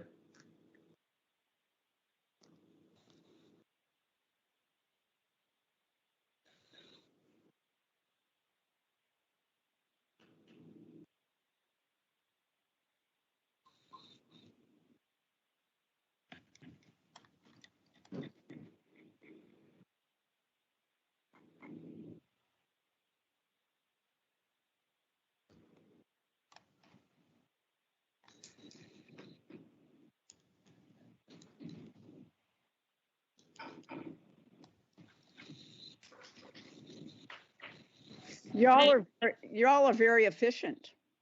You can see it all when it's finished. It's thanks to Megan. She's very organized. Would anyone like to make a motion to approve these recommendations? I move to approve the recommendations as written, or as we're seeing them. I'll second. Thank you, Suzanne. Thank you, Kim. I will vote aye. Patrick? Aye. John? Aye. Pranati? Aye. Great. Approved. Linda, thank you very much for your time. Well, no, again, we do appreciate you hearing us tonight, and it went great. And everybody, thank you. Thank you. Good night. Thank you. Thank you.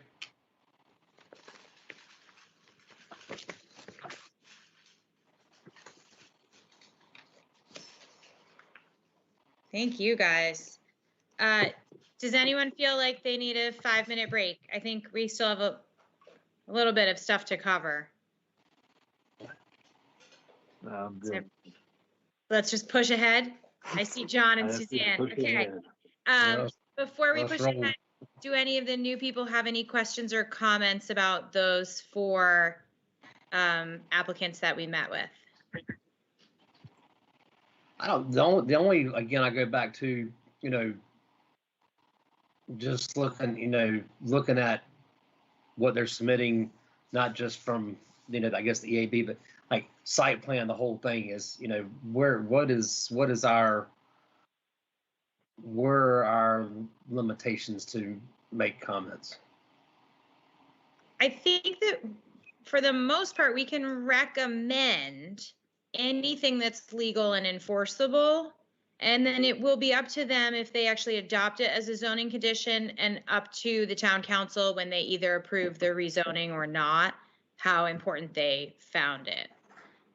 So the town council will know what we've recommended, and then they will also know what has actually been adopted as a zoning condition before they vote on the rezoning. Does that answer that question? Yes, ma'am. Thank you. I think any recommendation that you feel is important as a resident of Apex, you should feel comfortable making that recommendation. And if for some reason someone else on the board is uncomfortable with it, then we'll have a discussion about it. But generally, I think most of us are supportive of each other's recommendations. I had a question regarding what's legal and enforceable when we're looking at the list. When we recommend things from the list that we're looking at, is this something that the board came up with, or is this something the board came up with? So it's subject to change. You can have apart from these meetings, suggest something to add to it. Absolutely. Yeah. So at any point, any of us can send something to Megan to say, I would like this to be a suggested zoning condition, and then we will talk about it probably at a future meeting. You might ask someone to do some research on it. Certainly Megan would be checking in with town staff about how they feel about the suggested zoning condition, and then we would vote as a group on whether or not we add it to the list. Sounds good. Hey, Katie, this is Brett. We're already going along, so I thought I might chime in real quick. I'd like to welcome the new members of the group, and just say that you're doing the town a service, and I appreciate your work, and I think you'll see long-term benefits from your involvement. So thank you very much for your involvement. The other thing was there was a bit of talk about lighting, and I thought that Val or I might be it might be useful to talk about we had a recent planning committee meeting where we talked about lighting kind of town-wide, and Val,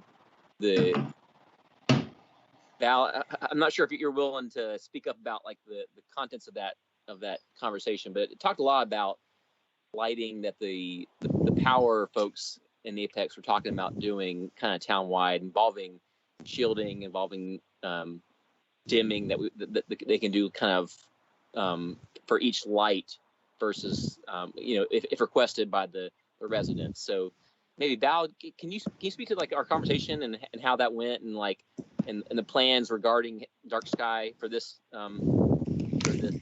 committee? Yeah, definitely. It'll just, sorry, I'm trying to jog my memory since that was a little bit ago, and so I'm trying to pull up my notes. But from what I remember from the finance committee and the discussion that had to do with dark sky, Eric, the department head for the electric department, spoke of this plan that they're trying to budget for that would allow the electric department to kind of monitor and tweak individual streetlights, because right now they don't have the ability to do that. It's kind of in blocks from what I understand. But with this new AMI or just more advanced program, I guess you could call it. They would be able to dim like a certain light from like a switchboard that like the town had access to. So like, for example, like we've been talking a lot about dark sky and like the glare. And again, there's been talks about how concerns like some residents may want brighter light because of a certain area they live in, and then some others might want it dim because it's too bright. And so in the hope is that in the future the town could just individually edit those so that it, you know, meets dark sky requirements, but is also tailored to what the residents are asking for in their like neighborhoods and in, you know, just in their areas. Is that what you're referring to? Yes, that sounds right. So I guess for this board, I think the effort for that would be that they'd be all LED, and also I think because of John, your research and the concerns of this board, which are also my concerns, they would be the fully shielded and hopefully dark sky compliant, with the addition of they would have this kind of individualized dimming or brightening capability. And so I think if I had to guess, these newer neighborhoods when they get built, which will be, you know, probably several years from now, this kind of lighting system that we're talking about will be kind of the default for these newer neighborhoods. So hopefully, I think talking about these things in the context of the zonings is useful, but my hope is that it will kind of be it will also be kind of a default going forward when they come to the site plans, that this kind of lighting, which will be fully shielded, and maybe with this 3000K will be kind of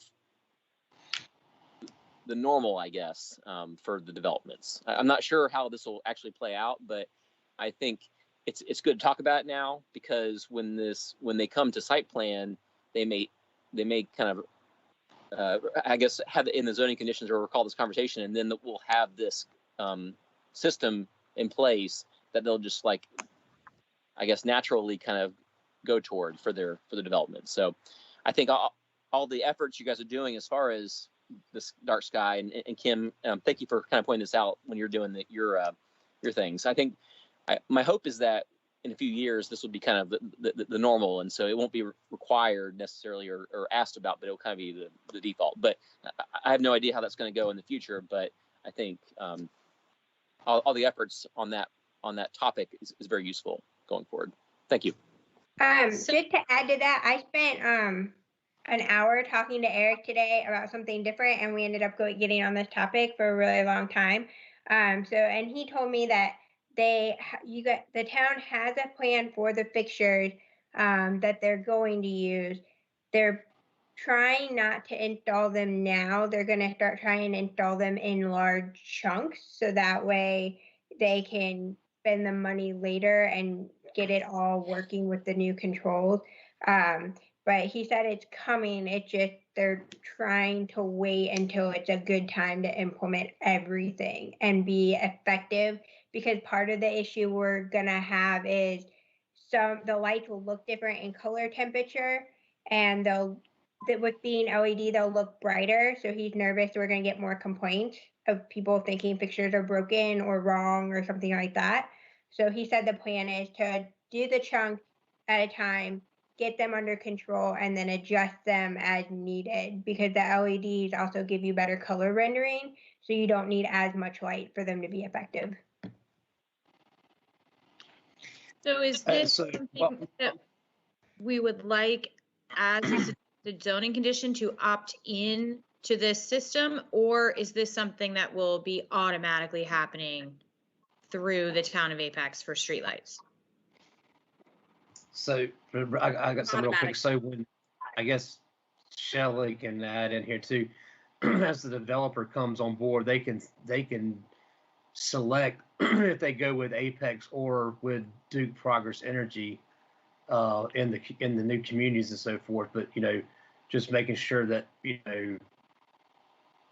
the recommendations we make here are also reflected at what the developer chooses who they go with.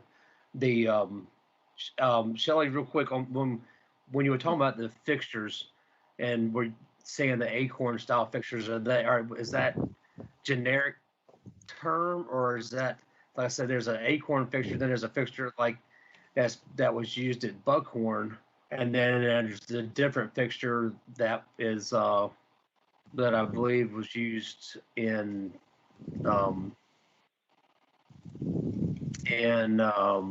Smith Farm. Where it's, so I know, like I said, part of Buckhorn has more of the amber color, if you will, lighting, and then so there's another fixture that has a lid to it with four glass. Some of them have glass in them, some of them do not. So the other part of Buckhorn has the LED.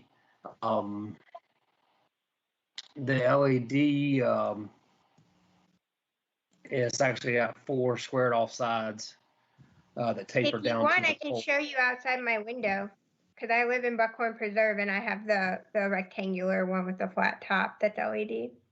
Okay. Yeah. So I was gonna say, do you have the LED? Yeah. So very similar to that. But like I said, some of them look like they have glass on the sides.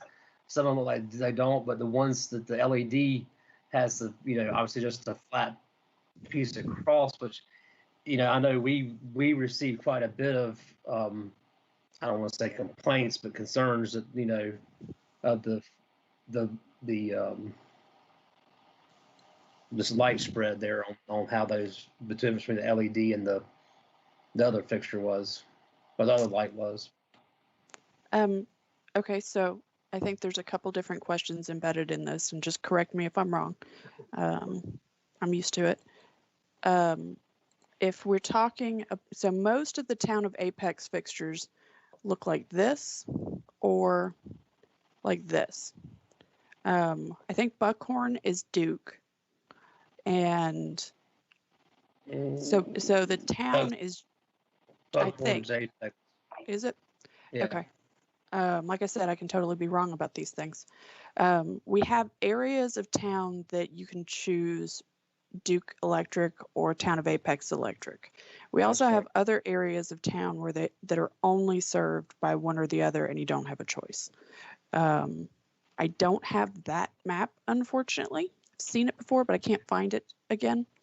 But generally, the town's fixtures look roughly like this. They sometimes have more of a golden sheen to them on the glass. And I do have the town specs on that, but I can't pull them up at the moment. It'll take me digging a little bit. And these with the kind of frosted bubble glass thing going on, we generally get fewer concerns about because it softens the light as it comes out. The town was, I think, installing 4,000 K in general. In most places, Duke will install anywhere between 4,000 and 5,000 K. The really blue lights a lot of times are Duke fixtures. We have begun, I know that Amanda has had more conversations along these lines than I have, but we have had conversations with Duke about providing more of the warm color fixtures. Because the town does not require a lighting plan for subdivisions, so for residential subdivisions, let me rephrase, we don't have a way really of reviewing those and determining at this point, and we could definitely come up with one. We just, at this point, we don't receive specification sheets, which look like this generally, where it gives us that color temperature and the average lumens and that kind of thing. So for subdivisions, we're at a little bit of a disadvantage in that area. We could probably start requesting them, but since we don't install them and we don't inspect them for Duke, I don't know that we have a way of enforcing it. That would be something that I'd have to talk to the other members of my department about before saying anything along those lines. Yeah, perhaps we could do a little research on this. And I know there's a number of people on the board who are interested in this. So perhaps we could do a little bit of research and we could try to come up with a proposed zoning condition to talk about at the next meeting. Okay. I think just for today, we still have a number of things to get through. Would you like staff to come up with that proposal, or I'm just wanting to make sure what's comfortable, Shelley? I think it's possible that like Kim and Patrick and John might want to at least discuss it with you. I am completely fine with them doing that or with them coming up with drafts. I just wanted to make sure I knew what was Kim expected. and Patrick and John, have I nominated you for something you're comfortable accepting? Absolutely. Sounds like you have. I have. Are you comfortable accepting? Yes. I would love to. I like telling people what to do with lighting. Great. Thank you. I think that seems like an important thing for us to add to our list. And speaking of, I think that's exactly what we're going to discuss next, right? Is we actually do have a suggested addition to our zoning condition list. So Suzanne, the floor is yours. Okay. So just some background. Well, the long story short is I would like to suggest that we make an addition where they mark the boundary of an RCA when that RCA area is in natural condition. So forested, not a play area or something like that. And I thought this would be useful because I know near my neighborhood, there is a RCA that's a 100-foot buffer on a stream. It's wooded, but the folks across the way, their homes, their houses are pretty much up to the rear lot line. And over the past few years, they have just started, increasing their yards into the RCA. And somebody even poured like a giant patio into it. Obviously, they didn't get a permit for that. So, who knows if they were unaware.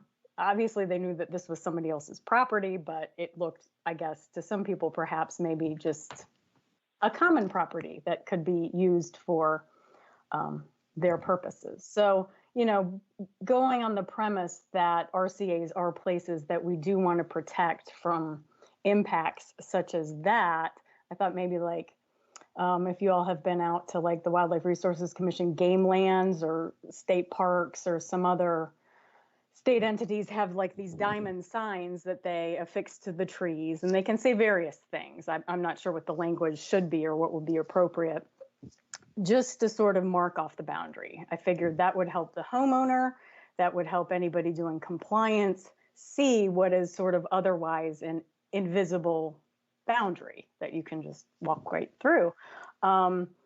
Other options, if you all think signage might not be the best route, or would be marking on trees, like painting bands on trees. The Wildlife Resources Commission also does that. They double band in orange their trees along the boundary of their property.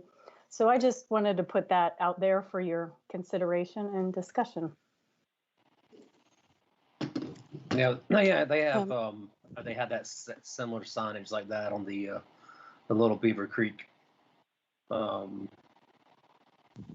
where it runs down through the Heelan site and so forth.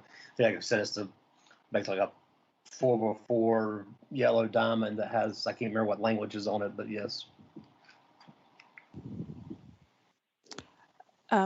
If I may, this is something that Suzanne brought up to the planning department, and I wanted to thank you for that, by the way.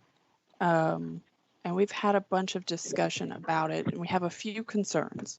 In general, we think the idea of making it easier for people to understand where the boundaries are is a fantastic one. But the concerns that we have are that a lot of our resource conservation area, and I just have a little demo example thing. They're like 3.5 by 3.5, I think is what was discussed a minute ago. A lot of the trees in our RCA are actually very small, so we don't always have what I would consider excellent quality large trees. And one of our concerns is that if we have an area that is entirely full of small pines or young trees that haven't grown up particularly well, that putting signs on them when they're, between 1 and 6 inch in diameter is actually pretty harmful to the tree. The other thing that we're concerned about is, and it always sounds silly when I say it, but kind of a visual litter issue. We actually do let the residents typically know where the RCA is, and we get a lot of calls and complaints about residents impacting the RCA. So I completely understand where you're coming from on that. But in almost every situation where we've gone and spoken to a resident who's, decided that he wanted something built, and instead of having the equipment go through his property, he decided to have it go through the woods next door to him because who cares? Or like you said, the gentleman who decided to build his patio a little bit larger. They knew that it wasn't their property and that they shouldn't do it. And I'm not certain that having a sign there would necessarily help them. We are definitely amenable to asking the developers to send out letters with maps, letting people know where the RCA is, making sure that that is included when they had their closing, although there's a lot of paperwork that gets included there. So those were just a couple of our thoughts. We think that if we have a situation where there are some large trees, the signs could be useful. But I know particularly in the case of the large patio, I have had personal conversations with that resident on multiple occasions about incursions into the RCA, and it doesn't seem to stop them. Those are my 10 cents. I will stop now. The signage I was referring to on the Little Beaver Creek, it's actually on a U-channel galvanized post. So it's not actually affixed to a tree. Okay, that might be a way to get around our concern. So something more like that. Yeah, no, that's good. Yeah, Yeah, I I think can say it's on a a metal pole U-channel would be galvanized post. Yeah. Like what used to be used in the town of Apex for the street signs. Now it's a square tube. Well, I know your parks do a lot of signage on the using those posts too. And that may have just been something that we haven't considered yet, is the U-shaped post. I don't know that that particular option came up. I can get a picture for the board and send it in. That'd be great. Because I think it actually calls out on there. Don't hold me to it. It's protected area, something. So I can read something else, but I'll get a picture of that and send it in. Suzanne, am I correct that your proposed zoning condition would be something along the lines of install signage demarcating RCA area? And then maybe we need to give a little bit of detail about how many signs per linear foot. Yeah, per linear foot. This probably makes the most sense. Yeah.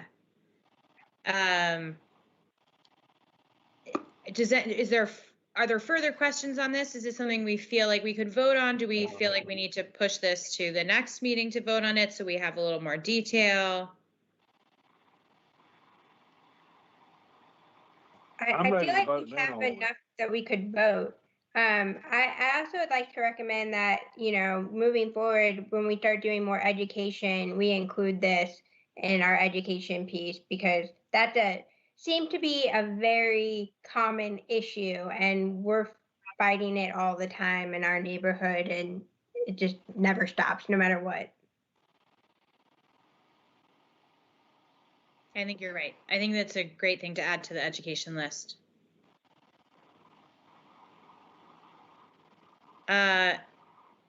Suzanne, would you like to state the language that you would like? Ooh, I can attempt to. Let's see. I guess it would be how are let me pull up the zoning condition things and see how the language is worded in there. Suzanne, I just pulled up a quote from one of our emails, and I'm wondering if this is something you could agree to.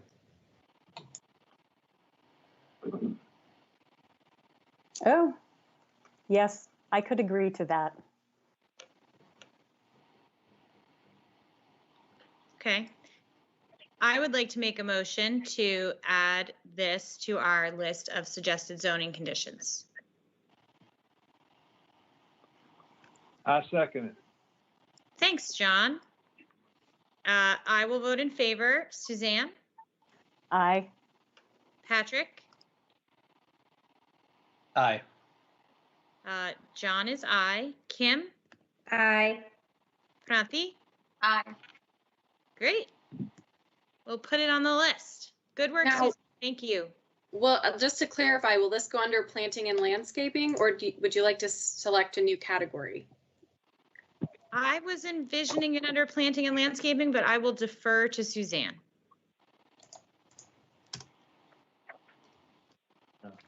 I think that's where it fits. Yeah, planting and landscaping. Yep, that Yeah, works. We will add it. Thank you. Good job. So with if it goes under planning and landscaping, that is straight, that will not include the signage being installed along buffers though, correct? Can you say that again? I'm not sure I understood. Yeah, so what I looking at, it would not apply to, let's say you have a 20-foot buffer, landscape buffer around the property. It wouldn't include putting that signage up there, would it? It would depend on whether that buffer is considered resource conservation area or not. As you know, sometimes they are and sometimes they aren't. It generally depends on whether the developer needs that land to meet the RCA requirements, and second, and probably more important, whether or not they plan on grading that area out. If any land that's graded for the site is not allowed to be RCA. So. Right. I would almost say I'd like to look at that a little bit further, just to clarify exactly where that signage would be required, potentially required or asked to be required. Yeah, that is a good point. I don't want there to be any sort of confusion nor over signage, because I do agree with the visual clutter, and that's not the intent. The intent is to try and prevent these impacts. My thought was sort of on the larger things, not necessarily a 20-foot landscape buffer along the edge of the parcel. Buffers in the sense of perhaps maybe like stream buffers, if that was also RCA. That's more so where I was going, but with the stream buffers with the 100-foot buffer, that line being dedicated versus a lot of times your parcels are straight lines. You don't want to look down the back and see every 50 foot seeing a little placard in a straight line down the rear property. So okay, that's just for clarification purposes. I think we probably need to follow up on that. Yeah, I would recommend tweaking the language then to make it clear that this is primarily for preserved existing natural spaces then. Some of those, what we call perimeter landscape buffers, are preserved areas, but like Patrick said, there'll be a straight line. And I think that's more the concern that we had, where it's a straight line and you can see down the back. And there's, 100 signs, one per lot, something like that. That's my suggestion, though.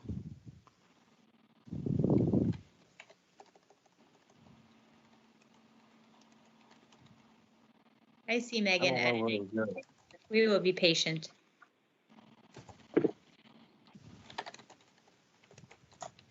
Well, this is about all I have, so I might need your help in exactly how you want to word that. I just added a bit that Shelley said. So, and then I know that. I kind of think it's already there. right? When they are adjacent to a wooded natural condition RCA. That's a good point. I had forgotten that that phrase was in there. Right? Do you feel like that addresses the concern, Patrick and Shelley? Generally speaking, yes. I'm still a little concerned about perimeter buffers, Okay. but since some of those are also preserved areas, I mean, the most cost-effective way for a developer to have these wider buffers around the perimeter of the property is just to leave the trees there. They sometimes have to put additional landscaping to meet an opacity level, but I'm actually trying to picture different scenarios where we've had a lot and then a RCA beside of it, and then another lot where, like you said, it's like, well, this doesn't affect me, so I'm just gonna come through here and take these trees out, or a path through here to gain access to the rear of my home without tearing my grass up.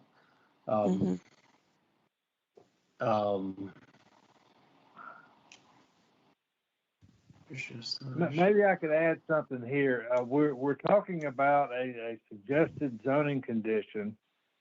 It would not necessarily apply in all cases, like none of these necessarily do.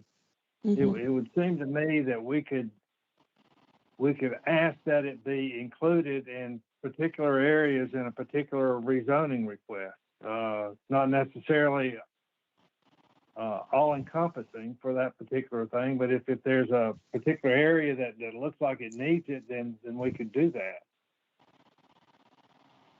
That's an excellent point, John. Yeah, and I don't know that we need to necessarily change anything we've got there. It would just be an option. Yeah, I concur with that. So in the case where, some of the plans that we saw tonight where they don't know where their RCAs are going to go,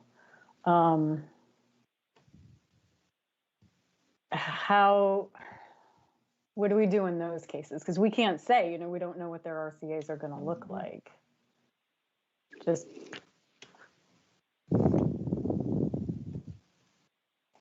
Well, I mean, that's why my question came up earlier. Go ahead, John. Yeah, to the extent practicable, like pet stations. I think at some point we got to leave some of this stuff to the judgment of the developer. I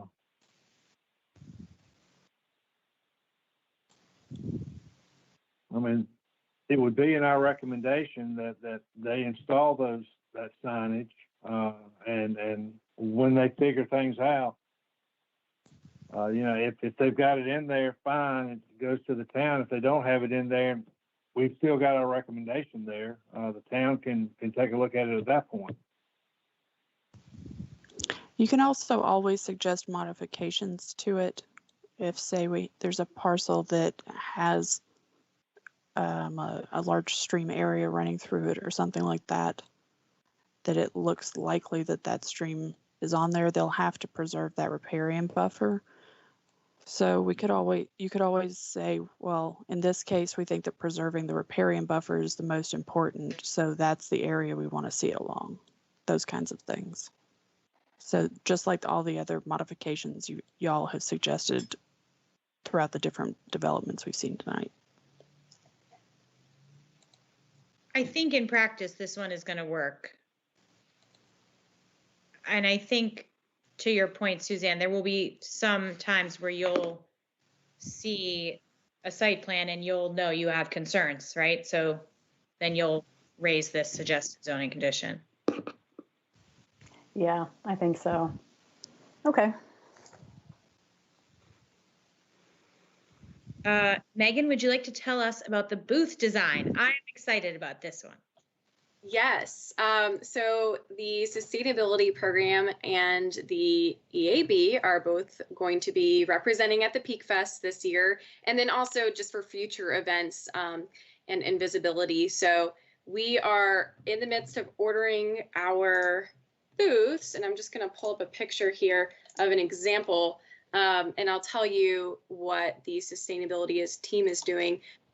Believe it or not, even though the event is in September, it takes a while to order these things. So we're not able to do, you'll see here, so the typical tent is, it'll have, so instead of Water Resources Department here, it could say Environmental Advisory Board. It'll have the Apex logo up here. And then also included will be this tablecloth. There's some fancy banners back here, and I think eventually we would love to include those. But I don't believe we have the time for that design now in time for Peak Fest. Here's another good picture of that, and they even have this display board here, which I think is great. Definitely something to plan for in the future. We did put it in our budget for an Environmental Advisory Board budget this year within sustainability programs. So we're crossing our fingers there, but even despite that, we can cover at least this tent for Peak Fest. And so I just wanted to make sure that I had your design as far as, you know, what you want written up here on the tent and then on the tablecloth, if there were, you know, any other words that you wanted or anything at all. And also the color, I think this, you can see blue here. I think sustainability is going to go with green. You may want to do blue or green. I'm not sure what other options are, honestly.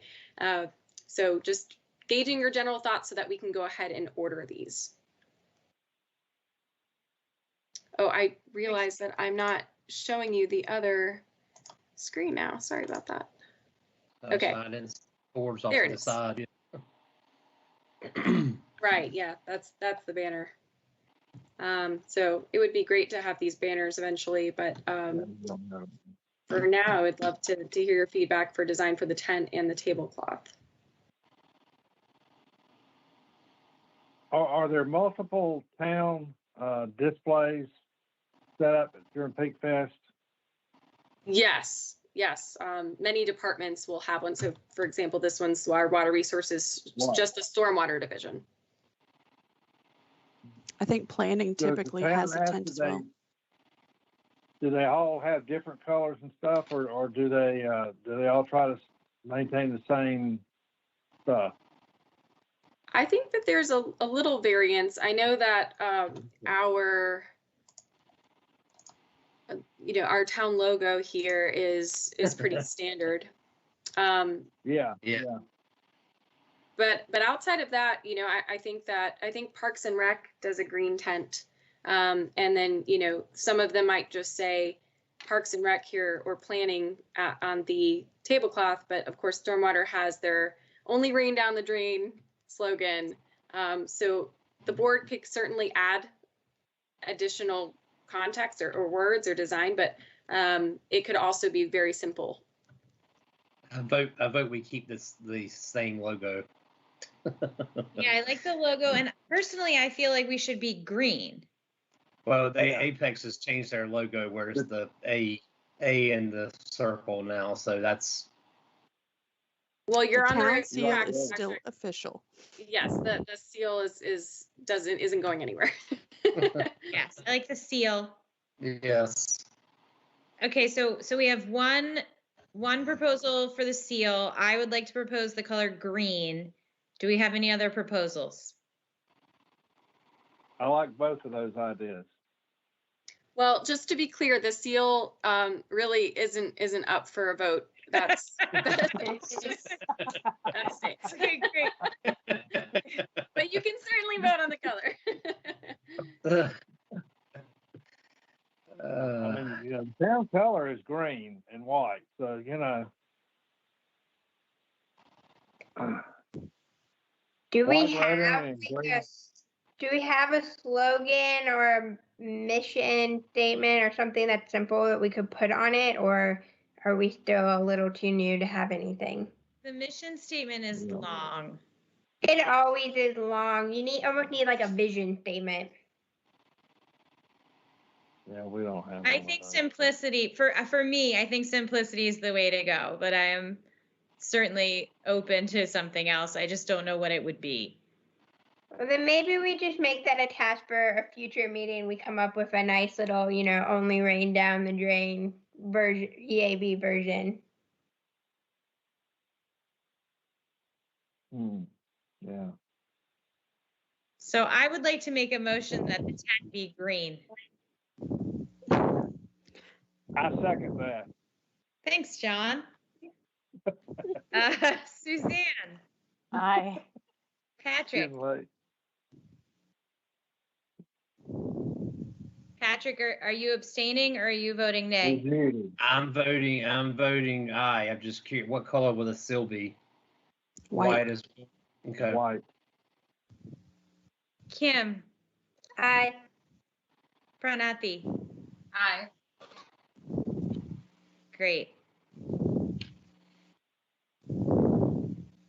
Now, are we going simple then with just environmental advisory board up here on the border of the tent and then down here next to the seal on the tablecloth? I think the answer to that is yes. I will say that the water resources tent is by far the snazziest of all of them. So do not, this is Anthony and James, and they got super excited about this tent. They had to come around to all the other department tents and tell us all about their tent. And so do not feel bad. The planning department tent is very simple. They told me about that tent several weeks prior to the Peak Fest. Oh yeah, as soon as they got it, they opened it up. They were taking pictures and showing it off to everybody. They're very proud. You would have thought they'd had a grandbaby or something. So what you're saying is we have some high standards to try and beat. No, I'm just saying that if you guys want simple, you will be in good company. There are plenty of departments who go simple. James and Anthony might have had a little too much time on their hands. Don't pass that along. I was second that. Megan, can you remind us the date for Peak Fest, please? It's September 11th of this year, Saturday. Normally, Peak Fest happens in May, for those of you who are not familiar, first week in May, but of course, due to COVID, we're sliding it down to September. Katie, I would also add, if you guys have like trees that you're giving out, little saplings or whatever we're going to do in addition to the tent, if you have like little saplings, you will beat the stormwater people as far as the popularity. Okay, that's something we can work on. I think we can work on like what makes us special. I think we have time. Is there a budget for us to get saplings? Brett has invited us to apply for one. I will also donate some money, by the way. If you guys don't get it for the budget, I will donate some money to make sure you have saplings, by the way. We may need to talk to the tree cap because there's somebody on there who works for the North Carolina Forest Service, and they do have some program to give away free trees or something. I don't know if we could get some from them or what. Let's push this discussion to next meeting because I feel like Marilee is going to want us to give away a pollinator plant, and that might actually prevent. Then we would not be stepping on tree cap's toes. You might be stepping on the bee committee toes, though. Right. Or their wings. But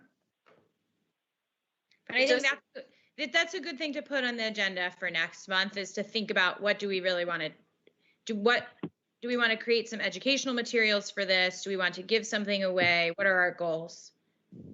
But I think we had to approve the tent today because of the timeline for ordering it. I gave Megan some ideas, a couple anyway. So she can spread those out and you can expand on that next time.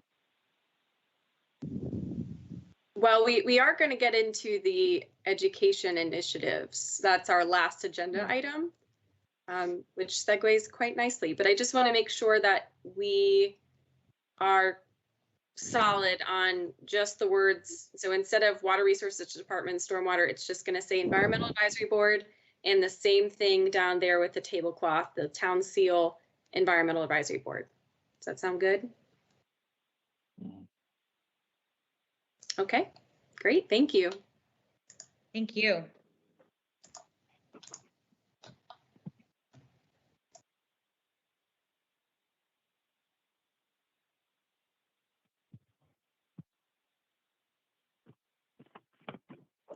Okay, if we're ready to move on to the community education initiatives, I'll go ahead and share my screen here. And I know, so when we were speaking about this in March, we just kind of brought it up again. We're ready to talk about it and have some sort of educational flyer potentially. So all of these here are what we've had since we created that suggested environmental zoning conditions list. We asked board members to email me with additional education initiatives. And so that is what we have down here. And I just added the preservation of RCA and RCA boundaries. So this is where we're at now.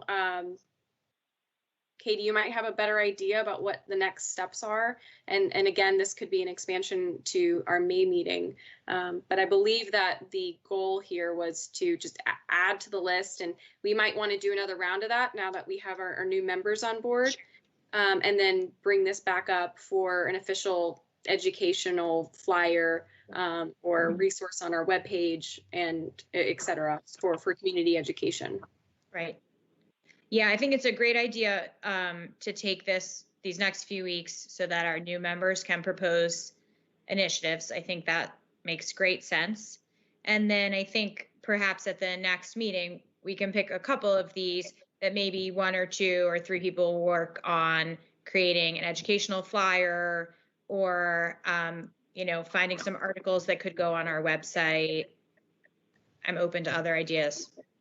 But I do think we probably will need some educational materials for our booth at Peak Fest.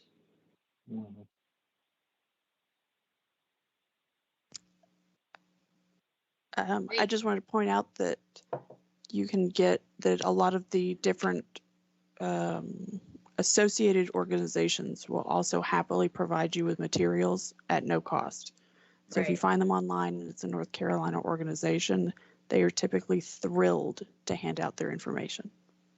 I think you're absolutely right. And I think some of the items on this list, we could very easily find the work already done for us. Yep. Yeah. And it'll help to stretch our budgets too. Mm-hmm.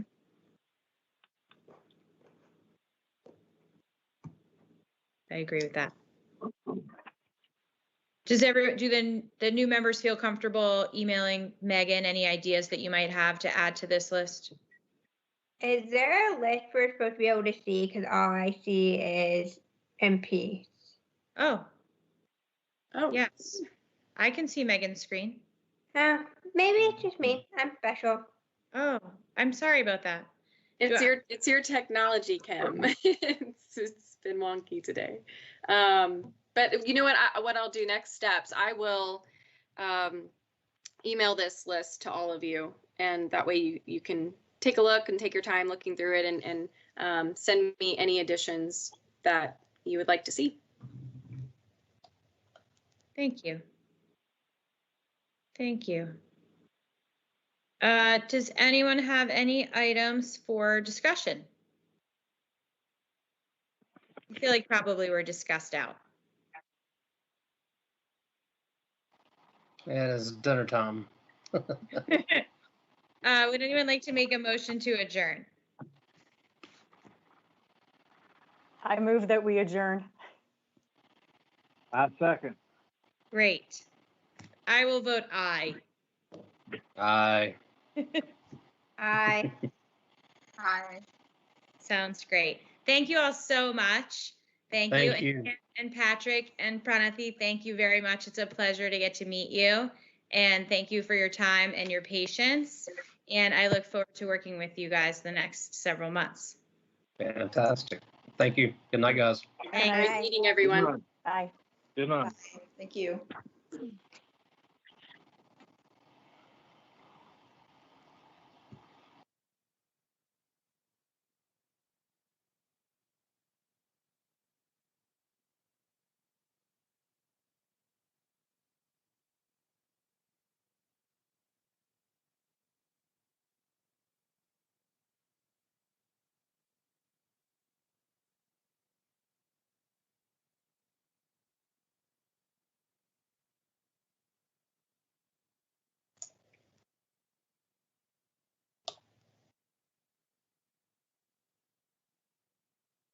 All right, Jared, that's a wrap.